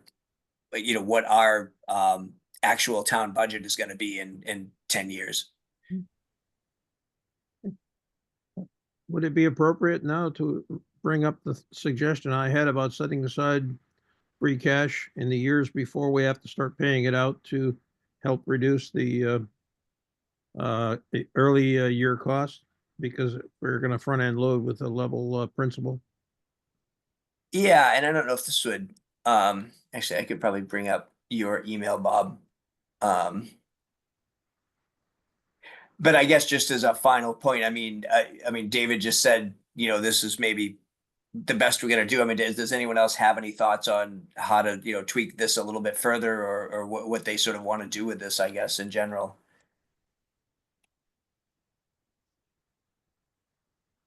Yeah, the only thing I can think of is that row 36 is just another version of the tax rate problem we had above because it assumes an assessed value. And like I'm looking at these.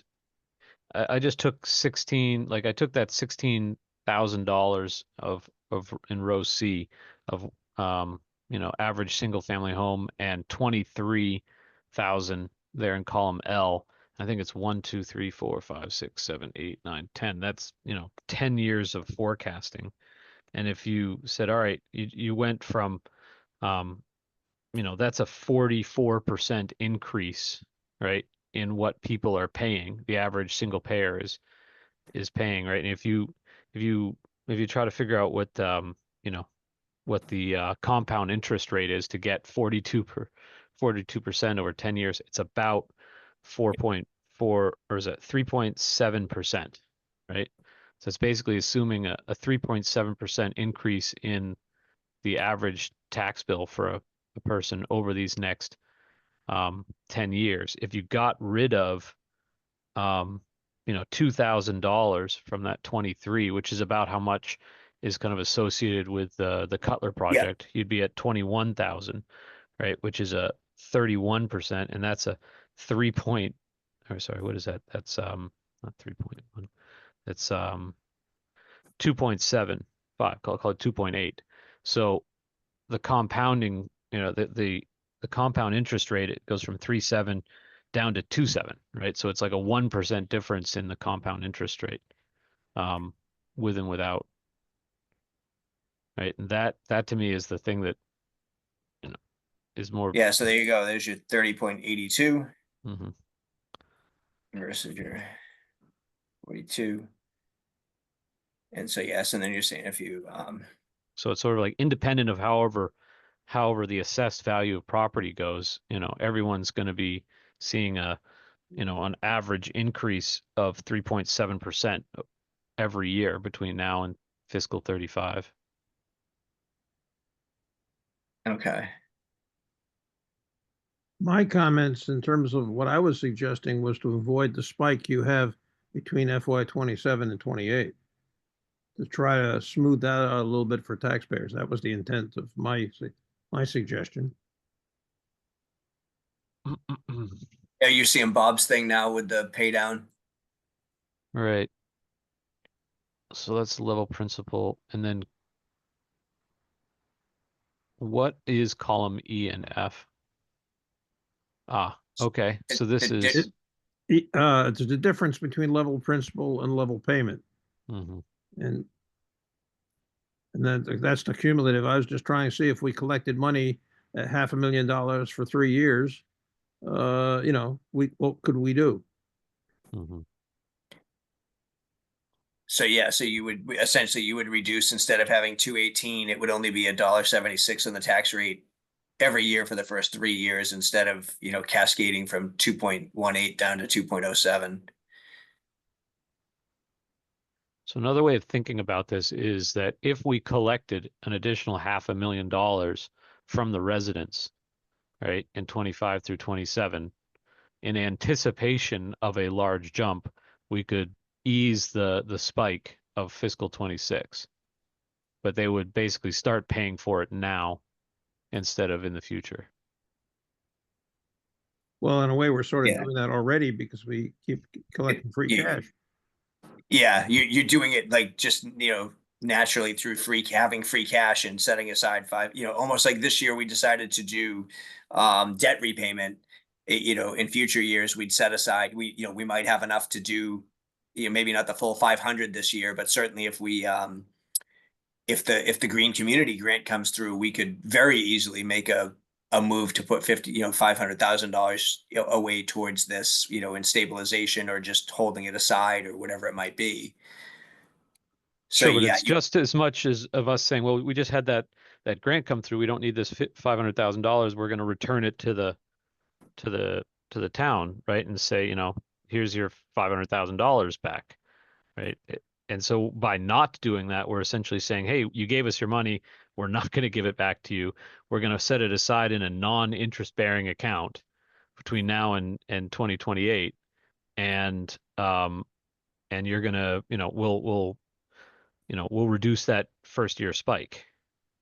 And even better than that, because we think we know better what to do with your money today to help you 3 years from now than you do. I mean, Right. I like the idea of reducing that first year hit to people because it's going to be such a large number. But I'm hesitant to do it in this particular way. Well, two things. You're already collecting, excess free cash by the way we do our budgeting and everything. And the other thing is it doesn't have to be non-interest bearing. You put the money to work. Yeah, I'm speaking out of both sides of my mouth too, Bob. I don't disagree. Like, we already have the money. We should set it aside in a stabilization fund for whatever we want to use it for that's good for the town. It seems to me like a stabilization fund for the school project seems to be the most like useful use of this cash. Even like putting a vintage stabilization vintage 2028 or something to pay. And that also assumes that we're going to that it's going to pass. Right? If it Yeah, doesn't pass, then we create a stabilization fund. well, I mean, I would hope that this gets done after the school. We vote on the school. Hopefully, we vote on the school first, because there's a lot of stuff that probably doesn't apply once the school's, if it gets voted down. So Yeah, well, and that would be the argument for, if you put it in the more general stabilization fund, you have more flexibility with it. It's still locked up, but you have more flexibility. So let's just say, one of the things this presumes here is that, these principal payments assume that the apportionment stays at Wenham at 34.08%. But if for some reason, and I don't necessarily know that it's likely, but if for some reason Wenham dropped to 32%, this our share of all this would be less, and we might need less, or maybe we don't even go to, I still think there's a case to be made for not doing level principal, because it front end loads all these payments, and whoever, whether it's us or it's Hamilton, whoever happens to be on the wrong end of apportionment in the first 5 years of this debt repayment, if we're on the high end, we're essentially overpaying our share of the debt over 30 years. If we really average 33.5% apportionment over the entire life of the loan, but we just happen to be in the mid 34s in the first 5 years, we're going to pay a tremendous amount more principal, than we probably would have over time, if we had just paid, straight amortization. Dude, we Um, gotta mitigate that. That's totally like a fiduciary flaw in our process. We can't do that. Yeah, so there's the way the regional agreement is written is the school committee, with the approval of the two towns, has the ability to change the apportionment factor on special debt like this. So they could get together and say, this is it's a $92 million bond. This is a big deal. And everybody would like to have some certainty around what their share of this is. So you could, on one hand, they could agree to a different apportionment factor for this. I mean, the hard part is that, obviously if apportionment is favoring Hamilton right now, or if it was favoring us, you're less inclined to sign up for it, because, well, why would I sign if I'm at 34%, why would I sign up, for 36 or something like that? But I think that's a discussion worth having. But I think the level principle, just not going with level principle, would be a more reasonable argument, because it unfairly penalizes who's in the worst position in the first few years. In Manchester, Essex, the debt, under the agreement, the debt is set based on apportionment at the time the debt is taken out. So what your share of that debt is going to be right from the get-go. And I think that makes it easier to make a decision about level payment versus level principal, because you know the rules of the road. But if you really don't know where you're going to be in terms of apportionment, it would be kind of silly to agree to do level payment or level principal, because you could be signing up to pay way too much, based on the averages. And the history would tell you that there's an ebb and flow to this, and it could be that we're well under 34% on average, by the end of this. So that would be definitely is going to be, this level principal thing is not set in stone. I mean, this is how they're running these numbers, and typically folks like to do it because it does save a considerable amount of interest over time. But when it's time to actually go to market, this is not 100% a done deal that this is how you're going to do it. So it would be, incumbent upon either the finance committee or the select board, or both, to make sure our voice is being heard within the district, based on how, fairly we think we're being treated, in the way that these debt payments are being apportioned.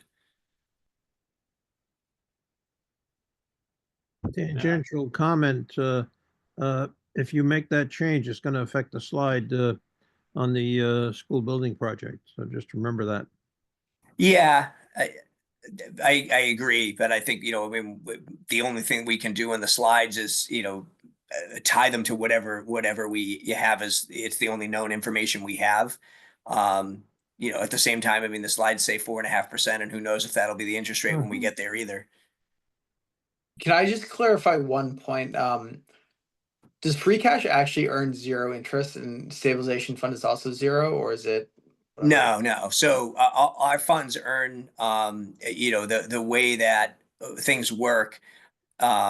Most of our sort of our operating cash and stabilization funds as well. Those are, think of those as like money market type yields. Stabilization funds can't be invested like, say, the OPEB or the pension funds are, because the Mass General Law for those types of funds, it stresses safety, liquidity, and yield. We can argue about what that really means. They mean to them, they mean preserving principal in real actual dollars right now. They don't mean protecting principal against inflation. But yeah, so think about it as whatever, 2 to 4% interest in a money market fund kind of thing. We've got some of those funds locked up in, some treasuries and things like that to try to squeeze out some yields. But you don't have a whole world of investments at your fingertips. It's really just, kind of fixed income, money market type stuff. The OPEB and other stuff is much more, I mean, that touches alternatives and those type of things. Okay, no, that sounds good. Yeah, I really hope we don't have anything at 2% right now, but okay, that makes sense. Yeah, no, but more historically, that's where it's been. I mean, obviously things are much higher these days.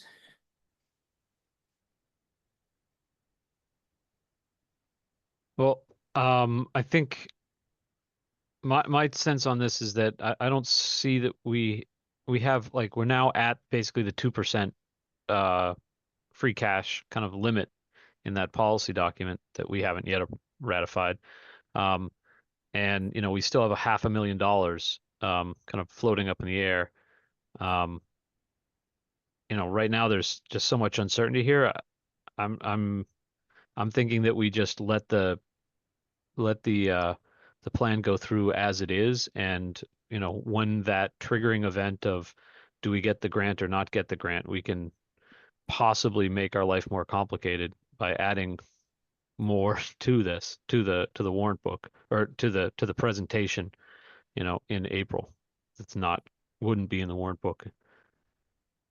Yeah, what I've instructed Steve to do is to leave placeholder articles for stabilization funding and OPEB funding in the warrant booklet, because in the event that the $500,000 grant comes through between now and town meeting, that would give us the flexibility to contribute to either of those if need be. And so while it wouldn't be a dedicated stabilization fund just for the education, it would give us the flexibility to put it away, lock it away in some form. And then I think you could just sort of say, if we did in fact fund stabilization, if the FinCom was in agreement at that point in time that this plan here sort of made some sense, we could say to folks, we're putting this into the general stabilization funds, but we have an idea that we might like to use, these funds in this way, in the near term.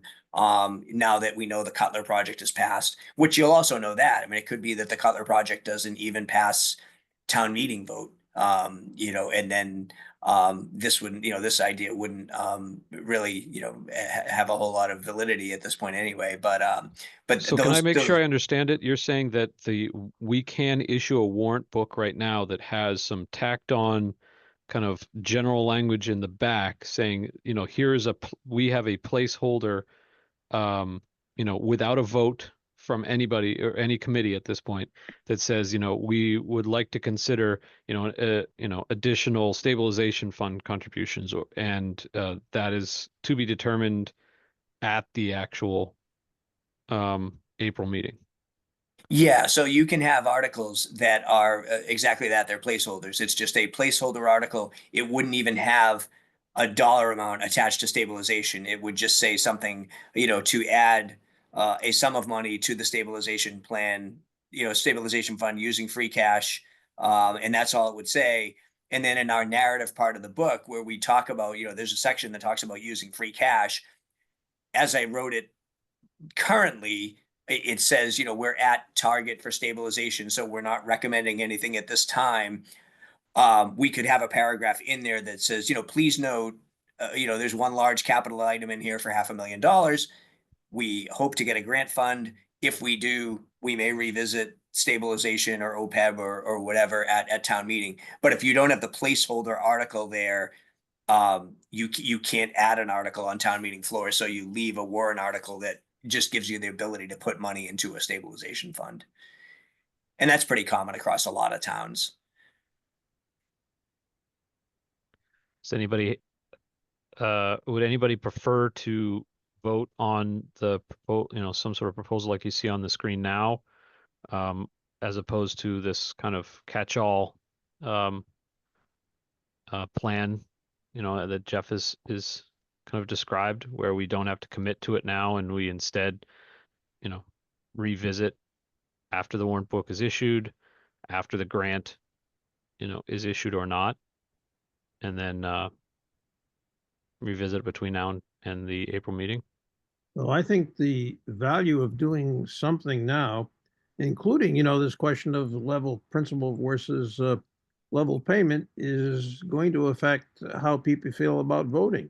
So if we're really planning to go level payment, that ought to be known before the fact. If we're going level principal, then I think we probably should tell voters that there's a plan, if there is a plan, to ease into the higher payment that would be required, when the school comes online, particularly because of having loading the front end principal in order to save overall interest cost. So doing it after the fact, it would be nice to deal with the problem, but I think if the purpose is to provide people information to make an informed decision about the school project, then, it needs to be upfront rather than something done later. That's just my view.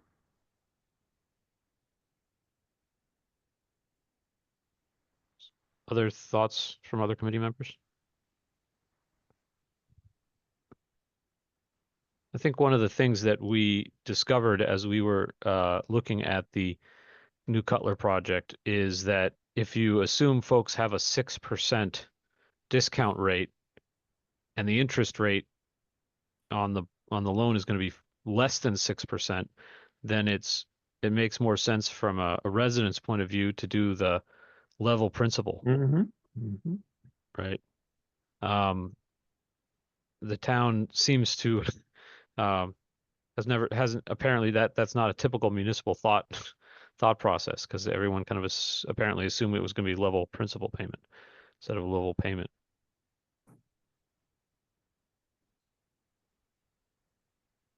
Yeah, I mean, I think communities tend to try to do level principal if they can. But I know certainly there was been some debt in Wenham that was more level payment. In Essex, we definitely did some over time that was level payment, just because where we were financially at that time, it would have been nice to save interest, but we just couldn't handle the higher payment structure. But most folks, I think, try to come out of it, looking at level principal. In terms of the tax rate impact, it's the worst case scenario up front. And I think you lead with it, because then the worry is if you move forward, and you do everything to the residents in a level payment, that first year looks better. And then if all of a sudden at the last minute you say, hey, we decided to go level principal because it was going to save us a lot of interest over time, someone says, well, wait a minute, you told me it was going to cost, $2, per, $2 on my tax rate, but now it's really costing me, $2.75. That's not how you laid it out to me. So I think a lot of times you lead with the level principal because you'd aspire to do it if you could. And it starts off, the higher impact for people. And it's really that year one hit that people get most, worked up about, because that's the year you have the huge shift. So I think the way we're doing it is probably fairly common for something of this size. I mean, if we were, borrowing $100,000, it's a little different, but for close to $100 million. Jeff, refresh my memory, please. Was the slide saying how much it's going to cost? Was that level principal or level payment? It's level principal. That's all that's been presented to us is the level Okay. principal amortization schedule. So that's And all that we've is done. the quote unquote most conservative. I mean, it's the most conservative in the sense that it costs you the least amount of money over time because you save a considerable amount on interest. But it's conservative, I think, in the sense of presenting it to residents you're giving them the worst level principal year one is going to be, if that's going to be a high payment. And if you present that out of the gate, you've shown them, you've been conservative because you've shown them the worst case scenario. If for Okay. some reason you switched. All right. Which I think is what we should do, recognizing, if I'm not mistaken, that, none of the people on this call, as a governance matter, make the call on what the ultimate funding option is. It's the finance director of the school committee, is it not? I mean, I can't because I haven't gone through it here yet, but I know in Manchester, Essex, it was a very inclusive process. When I was on the finance committee, I was involved in the discussion. When I was treasurer in Essex, I was involved in the discussion on determining what to do moving forward. It could very well be a more collaborative process.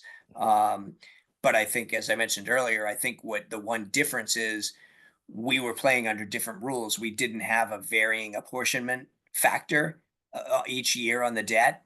And so if you agreed that, hey, let's make bigger principal payments to reduce, total debt payment over time, there was no different impact to anybody. Here, the variable that makes it different is, hey, wait a minute, if I'm the guy with the higher apportionment early on, I'm kind of I'm helping you save interest later.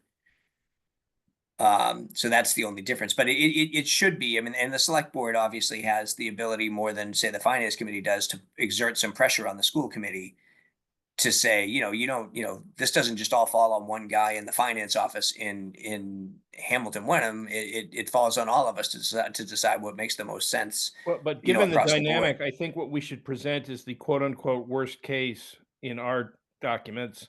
And then if this plays out in the collaborative and favorable way that you've forecast, so be it. Agreed. Okay, so I'm looking at the clock here, guys. We're just past 9 o'clock. I'm the way I'm interpreting this, what's on the screen here is a proposal to reserve $500,000 of free cash from our capital and from free cash, and kind of recommend that we put it into some sort of stabilization fund to do the first tranche here on row 5. I think that's how I'm interpreting this. Is that right? Sounds good to me. Yeah, I think that's the intent of it. So we would do this if your vote to do this is regardless of how the grant funding shows up, we would take $500,000, and that would reduce our free cash from the 2% it is now down to some lower number. I'm guessing in the 1.5 to 1.8 range. Yeah, I mean, but should we be more prescriptive and just say amount of money to get free cash to 1.5%? Pick some number in the middle. I don't know. I mean, you could essentially move you could move 250, and that would reduce you. And I'm hoping you're seeing the free cash slide now. Yes. If you did 250, it would bring you down to essentially the 1% level. And I wouldn't advocate using all $500,000. We wouldn't want to wipe out every last penny of free cash we have. But maybe, sort of what David's suggesting here, to shoot for the 1% target or something like that, making some level of commitment, even if we don't, even if the grant doesn't go through, we've committed, whatever, 250, and then you could revisit it. If the 500 freed up, then you could say, well, geez, now we want to move, 600 and not 250 or something like that. But if you wanted to commit tonight to at least get half of that number, you might have the ability to catch up a little bit more next year. Because don't forget, we just used 350,000 on the debt, the debt down payment, the debt payoff. So you might have the ability to do a little bit of catch up next year. Jeff, you could rephrase that to transfer enough to get that maintains 1%, and then it would cover whether we did or did not get the HVAC grant. Yeah, you could do that. So right now, yeah. So essentially, right now you'd be committing 250, and then if you get the grant, then you'd be committing, basically another probably another 500.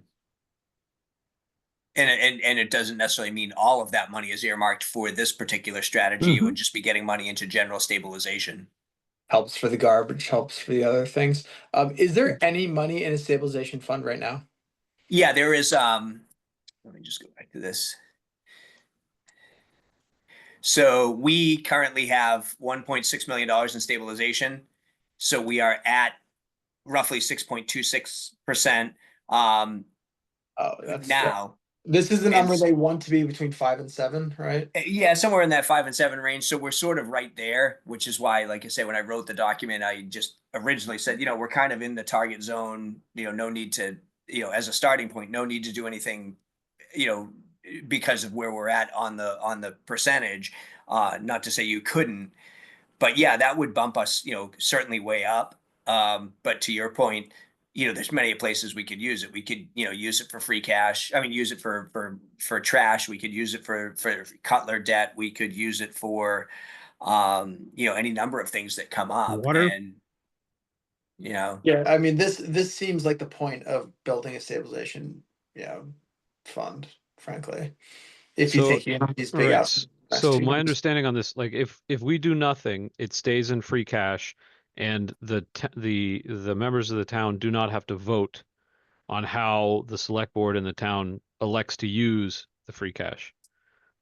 no, they do. So anytime we use free cash, the town votes. So if you think about like the capital schedule, we put forth that we're going to use free cash on the capital. that's a good It goes point. before Okay. yeah. But it's a I simple think 50% majority. Yeah, but to Dano's point, it's a lot easier to throw things on the capital list when you look and say, oh, hey, we got $2 million of free cash.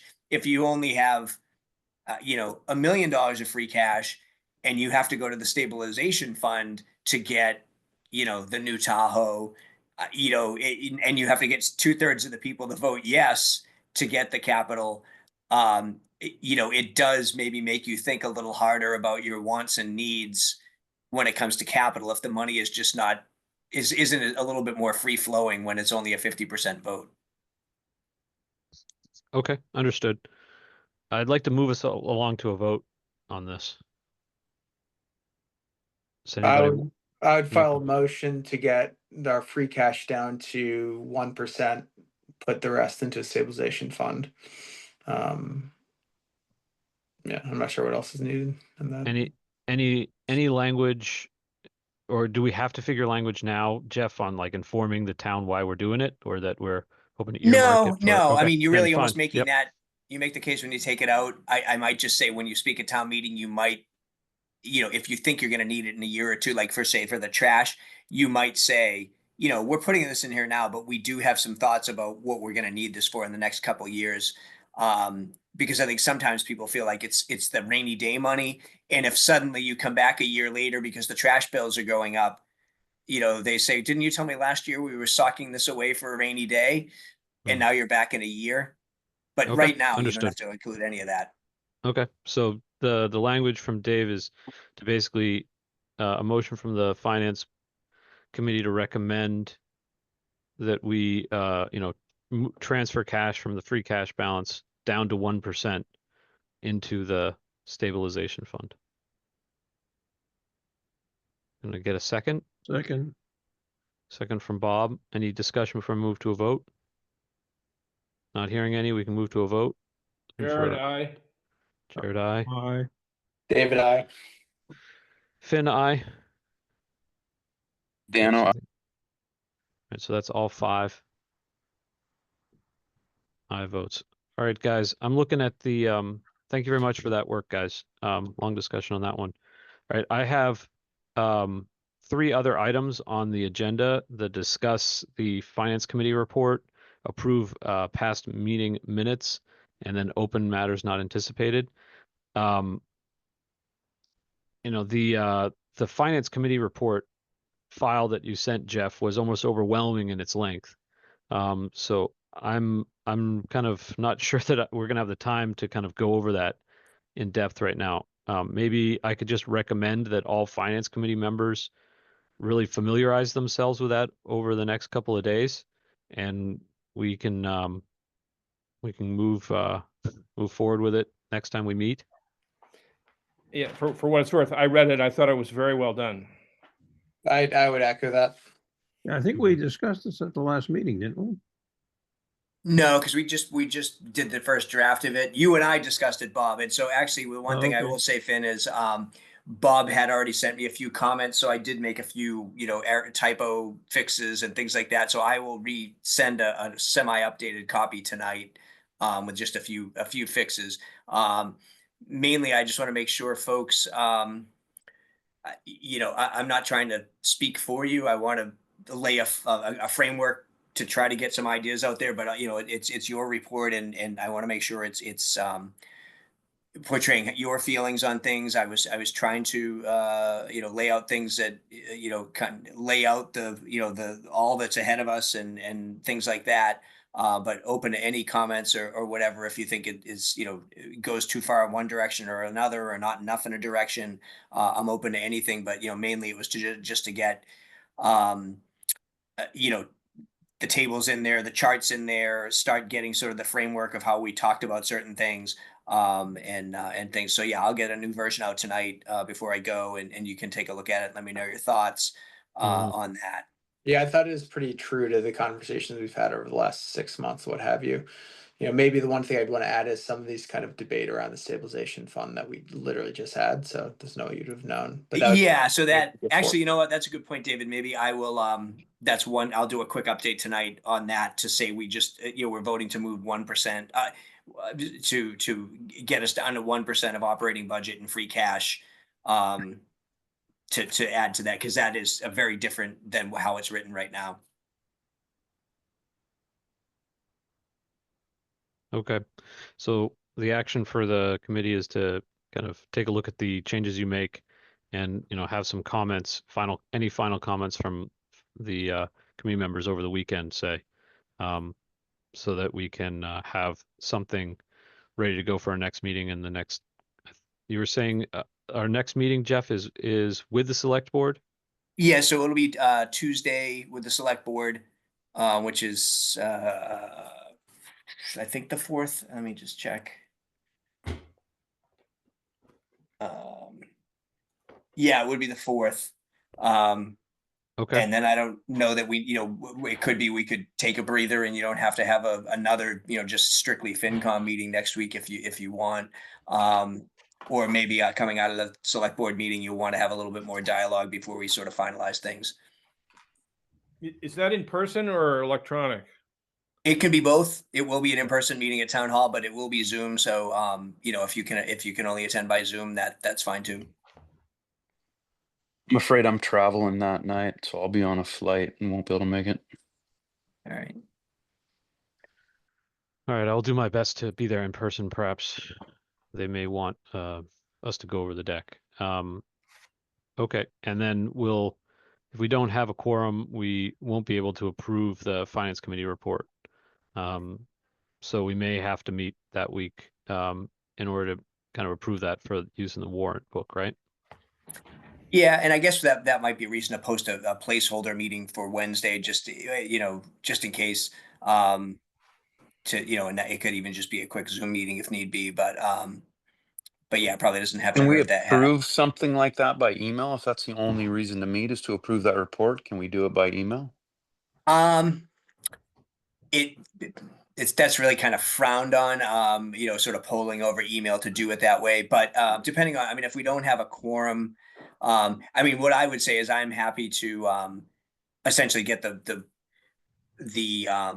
spirit, what the group is thinking, and if we have to, if we can't make it work on Wednesday, if we do I don't know, a quick meeting later in the week to just take a vote or something, that might be fine. But Yeah. maybe we'll have a quorum. Essentially, we only need 3 people. If I assume Yeah. it's gonna be nothing really overly dramatic about that, so we can just find time and vote on it. If we get Will three we of us. have enough people at the joint meeting to just meet for a few minutes afterwards and do it? Yeah, I plan to be there, so I think we should have a quorum if Finn's gonna be there. Yeah, Mhm. So, yeah. Okay, so we'll aim for a quorum and not have to have a meeting on this. And we'll look for feedback via email Feedback. directly to Jeff. I guess we can't communicate to each other, Yep. but we can send it to Jeff over the weekend. And then the last item, I reviewed the minutes. I'm happy just to approve them. I don't know if we need to go through them in tons of depth, but I'll second the motion. How many minutes? Are we talking about the one from October? so there's, what I sent out was October 16th, November 20th, December 20th, and January 15th. There's 4 meeting minutes, that I sent out last week or Monday or something, or Sunday. yeah. So like my motion would be I reviewed all 4. I think they're true to the spirit and the conversations we had. Okay, I'm just And scanning I'll through still them. second it, so. Everybody was attending.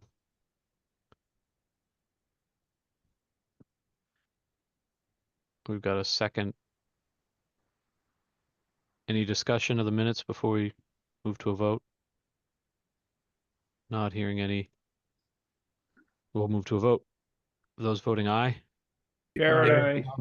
Jared, aye. David, aye. I heard. We'll I vote said Bob, aye. Bob, aye. Dan, Finn, aye. aye.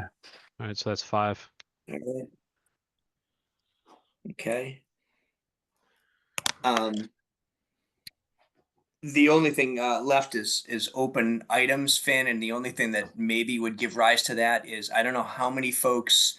Some of you might have gotten it more than once. Some of you might have seen it once, but there was an email sent from a resident with an email about 3A, and basically 3 communities in Massachusetts filed with the auditor to the sort of the tactic is to say 3A is an unfunded mandate.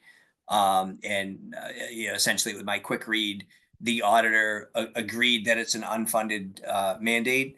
But largely I'm not totally sure what that means one way or another, because most of our budget is unfunded mandates, whether it's stormwater or water or just certain reporting we do. We get unfunded mandates all the time. I think over the long term, maybe what this is trying to do is Middleborough has actually tried to quantify that that 3A will cost large sums of money, $500 million in year 1 and then $22 million a year ongoing. I don't believe that what the auditor has opined on is that they, have validated those expenses or anything like that. They have just sort of agreed that it's an unfunded mandate. But I think it's something that will be, monitored, just like the Milton Court case was. We'll monitor that and see if that has any impacts on us. But the FinCom itself is not really, the select board and the planning board are sort of the spokes people on 3A at this point. At some point, I know there's been some requests to maybe run analysis or things like that to determine what our costs would be. And at some point, it may be that the select board, takes that approach. But largely we just wanted to make sure that folks actually did receive it and had a chance to look over the information that get emailed from a resident. Yeah, I would say it's noted. I don't think we have enough information, but it's duly noted and we'll keep an eye on it. So the way that I had a discussion with John McGrath, who's running the Hamilton board. He asked me whether or not our board had taken up 3A calculations in one form or another, because he has. Right, you may recall that he made a presentation, or he made a statement and has a deck about suggesting that the financial impact of 3A on Hamilton. My comment to him was that my understanding is that the 3A is not a item up for vote or discussion really as part of the open meeting in April, and so that it was not something that we had to address immediately as a group and try to come up with a motion or do an analysis, or God help us, another deck like we had to do on the school. But that once we had finished the warrant book, right, we might pivot to that, because my understanding is that the town of Wenham, like the town of Hamilton, is planning on having a special meeting sometime, I believe, before I think mid-July deadline that the state is required to come into full compliance, right? So I think what that means for us is that we get through the warrant book and we basically have almost 30 days where we're not doing a whole lot as a committee ahead of the April meeting. And so we could start to figure out and coordinate with the select board, what they might want us to do on this particular topic. And then say in May or early June, there might be an open meeting that the town calls, and then we might be asked to opine or make a presentation. Does that sound right to you, Jeff? Yeah, I believe, I want to say off the top of my head, I think our special town meeting is going to be June 26th. And would be the 3A zoning article, and maybe a small handful of other, kind of administrative articles. If, since we're having a meeting, we may as well get a few other things done. But yeah, I think that's a pretty good summary. And it could be interesting. I mean, maybe John could pass, whatever work he's done along to you, like he did with the Cutler. It would certainly be interesting to see some of the assumptions they're taking and things like that in terms of, I think there is some question about what is the real impact, and it's sort of tough to know. I mean, I've heard things that, seem wildly outlandish on one end or the other, that it will have very little impact or it'll have just some catastrophic impact. And the truth is probably somewhere in between.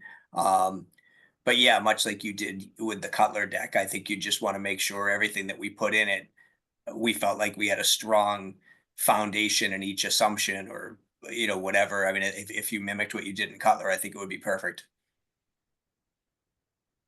But hopefully not 40 pages or whatever. We'll see. Yours isn't 40, is it? Yours is much trimmer than John's. Well, that's more. What does John do for a living? Yeah, the amount of work Finn put into it versus him not being concise. Can somebody tell me what John does for a living? I don't know off the top of my head. I know he works downtown. Oh. Okay, guys. So I think I appreciate the bringing up of the 3A. Something else that I think is close to Dano's heart is something that, the Finance Committee has never really been charged with making material changes to the cost basis of the town. We talked about it last year as something that we might ask the select board to do, but it might be something, Dano, that we look at after these town meetings and figure out, the comment that the newspaper was the idea of Wenham seceding from the Hamilton Wenham school district. In my mind, that would never be financially viable. Whereas, moving the entire district in to something else is more viable. And that just got me thinking that, the thing that would reduce the costs of this town is probably more like merging more functions with Hamilton. Whether it's the police, fire, we're already merged the school district, the library, the recreation, what other things are there that we would do that would move us closer to Hamilton, which I think we are more spiritually aligned with than, say, some of the other towns. So that is a project that I could see us pushing this summer if we could get the authority to do that. And in that spirit, I would say, the request you're going to make to the select board relative to health insurance is maybe a step in the direction of maybe the finance committee starting to assert themselves a little more on sort of the direction of things moving forward. And then, setting the tone for over the next 3, 4, 5 months, starting to, delve into more things, look at, these Hamilton mergers, that kind of thing. Which I think seems to be the spirit, across the committee. And, everybody's now pretty much got close to a full year in, and I feel like, you know, like Bob and I have been working on some of the comparable data. I think we're poised to maybe, I know Jared's mentioned a couple times, has some ideas, relative to pension and OPEB and things like that. I feel like, getting through the first town meeting together as a relatively new board, that is somewhat of a struggle, but now I feel that you guys are poised to, sort of turn the corner and maybe, start doing some impactful stuff moving forward for the town. Yeah, I still plan to meet with the Jeff, the guy who runs the pension fund, whose name you gave me. I just figured this stuff was more important before we delved into that. Yeah, no, I agree. Okay, so I'm looking at the clock and I'm looking at the end of the agenda here. Do you have any other topics folks want to discuss before we close the meeting? I think we lost our only member of the public. All right, Death everyone, by I'm sure. spreadsheet. Yeah. My specialty. All right, guys. Well, then I'm going to propose a motion that we close the Wenham Finance Committee here at 9:27 p.m. Second, Jared, aye. David, David, I. Jared, Bye-bye. Finn, I. Dan, All right, guys. That's it then. Thank you. Thank you All right, very thanks, much, everyone. guys. Nice work. Appreciate all your time on this stuff. All right. Catch you in Thanks, a bit. everybody. Bye. Bye. Bye-bye.